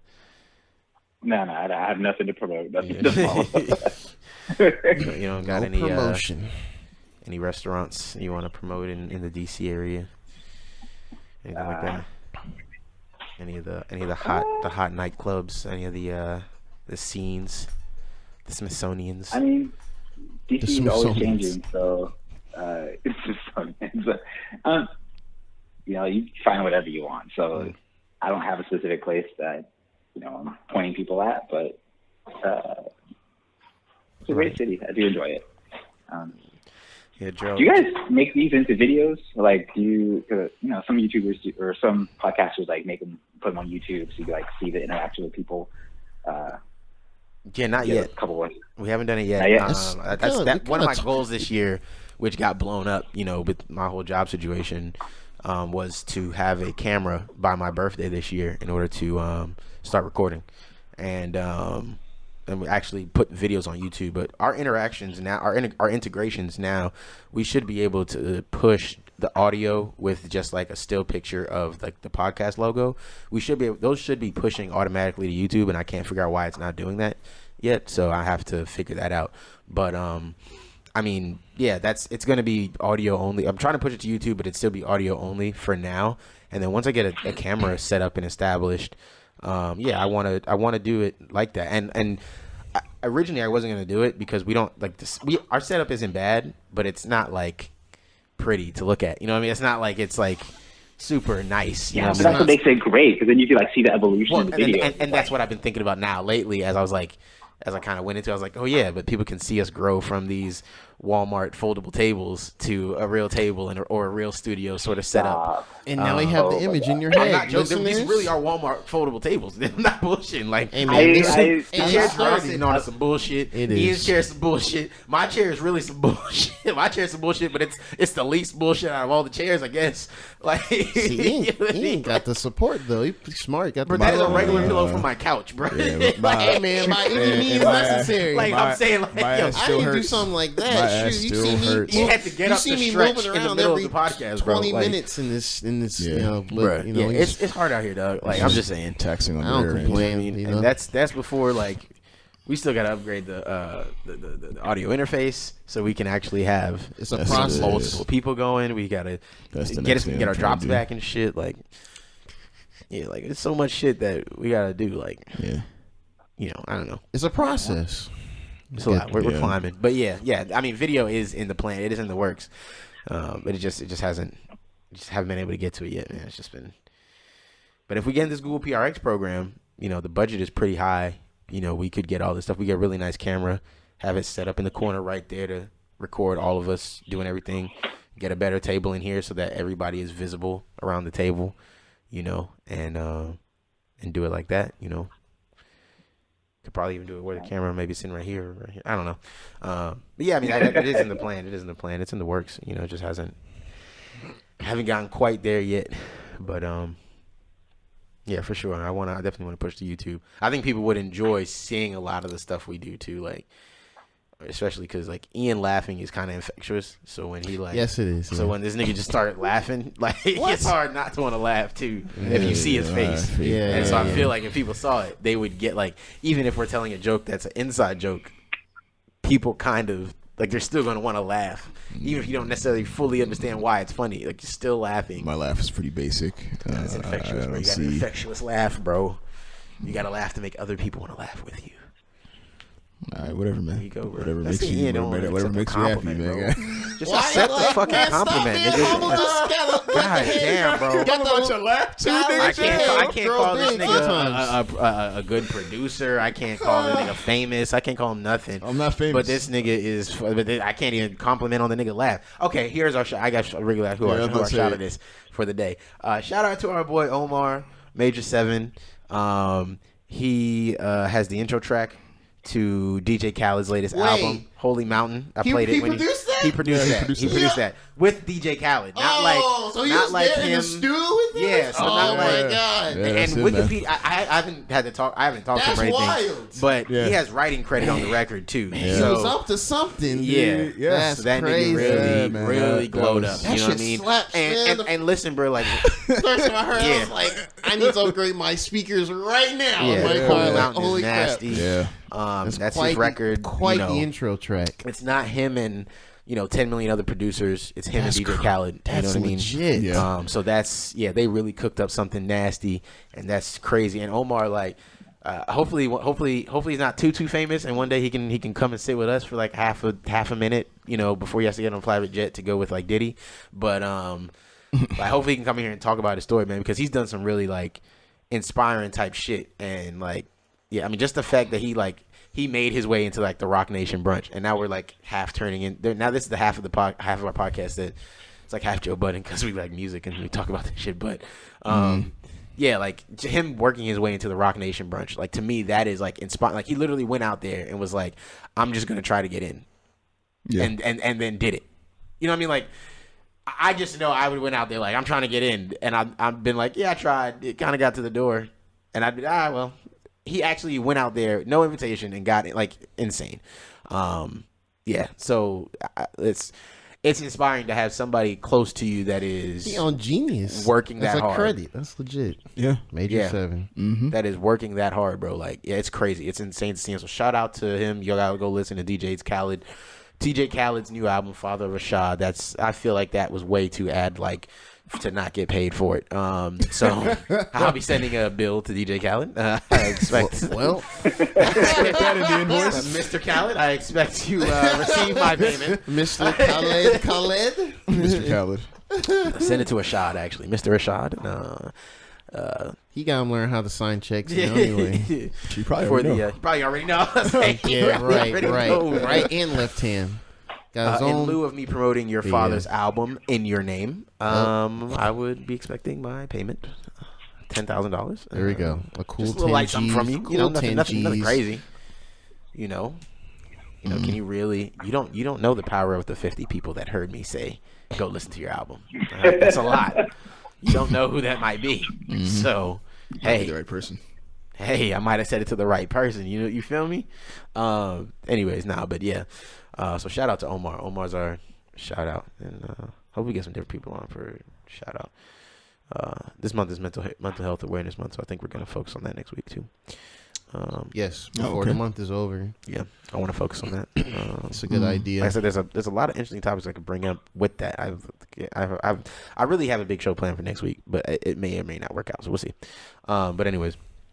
That's all we got. Gerald doesn't have any social medias to plug. We don't plug our social medias. You kind of just know where to find us, Geronimo, whatever. And yeah, but Gerald, we really appreciate you coming on, kicking it with us, talking with us. Yeah, people did like you on the Endgame podcast. People did tell me that they were like, I really like Gerald's part on the Endgame podcast. Yeah, my wife was saying she was listening to it. It really helped her through her work. Yeah, she really liked it. Yeah. Yeah, because Gerald also sounds like super knowledgeable. Like, you know what I mean? Like Gerald doesn't forget shit. Like I'll be like forgetting shit. I'll be like, damn, I know this character, I know this thing. Gerald be like, oh yeah, issue 5. I'll be like, all right, bro, you got it. Like, you can. So like Gerald's got the right sound. Like I know exactly what I'm talking about, and I think people like that. So, and none of us know shit about Marvel comic books anyway. So Gerald being able to come out and talk about certain little things, it was good. So, yeah, it was good to have you back on again. Didn't realize it was gonna be so quickly, Appreciate but being here. So we'll definitely make sure we call you back in again in the future. But hopefully the people enjoy this one again. But you guys had anything else? No, to tell the people anything? Jahra's supposed to be coming up with a segment he hasn't come up with yet. Yeah, it more than likely will be some gaming focus. But it's gonna be what? Probably Gaming some focused? gaming focus. I don't know if you're gonna do something like maybe anime focused. Because we I'll don't have think about it. I mean, it doesn't have to be though. It doesn't have to. It doesn't have to be because we're not heavy anime watchers. I watch anime enough, but I don't follow as much as like Cam has been on. Yeah, Cam is super he's more the anime person I know. But yeah, like gaming, so I follow like the industry. Right. Stuff. Yeah, of course. So I mean, E3's coming soon, so I'll have some by June, I think. That come up with a name. That won't be too crazy. Some nerd base. Let me see. Yeah, we gotta come up with a name for it. Yeah. Yup. Ian, don't hurt yourself. Ian, he had to really, he really stretching his brain. He looked down. He looked down. He was looking for the power of the ancestors.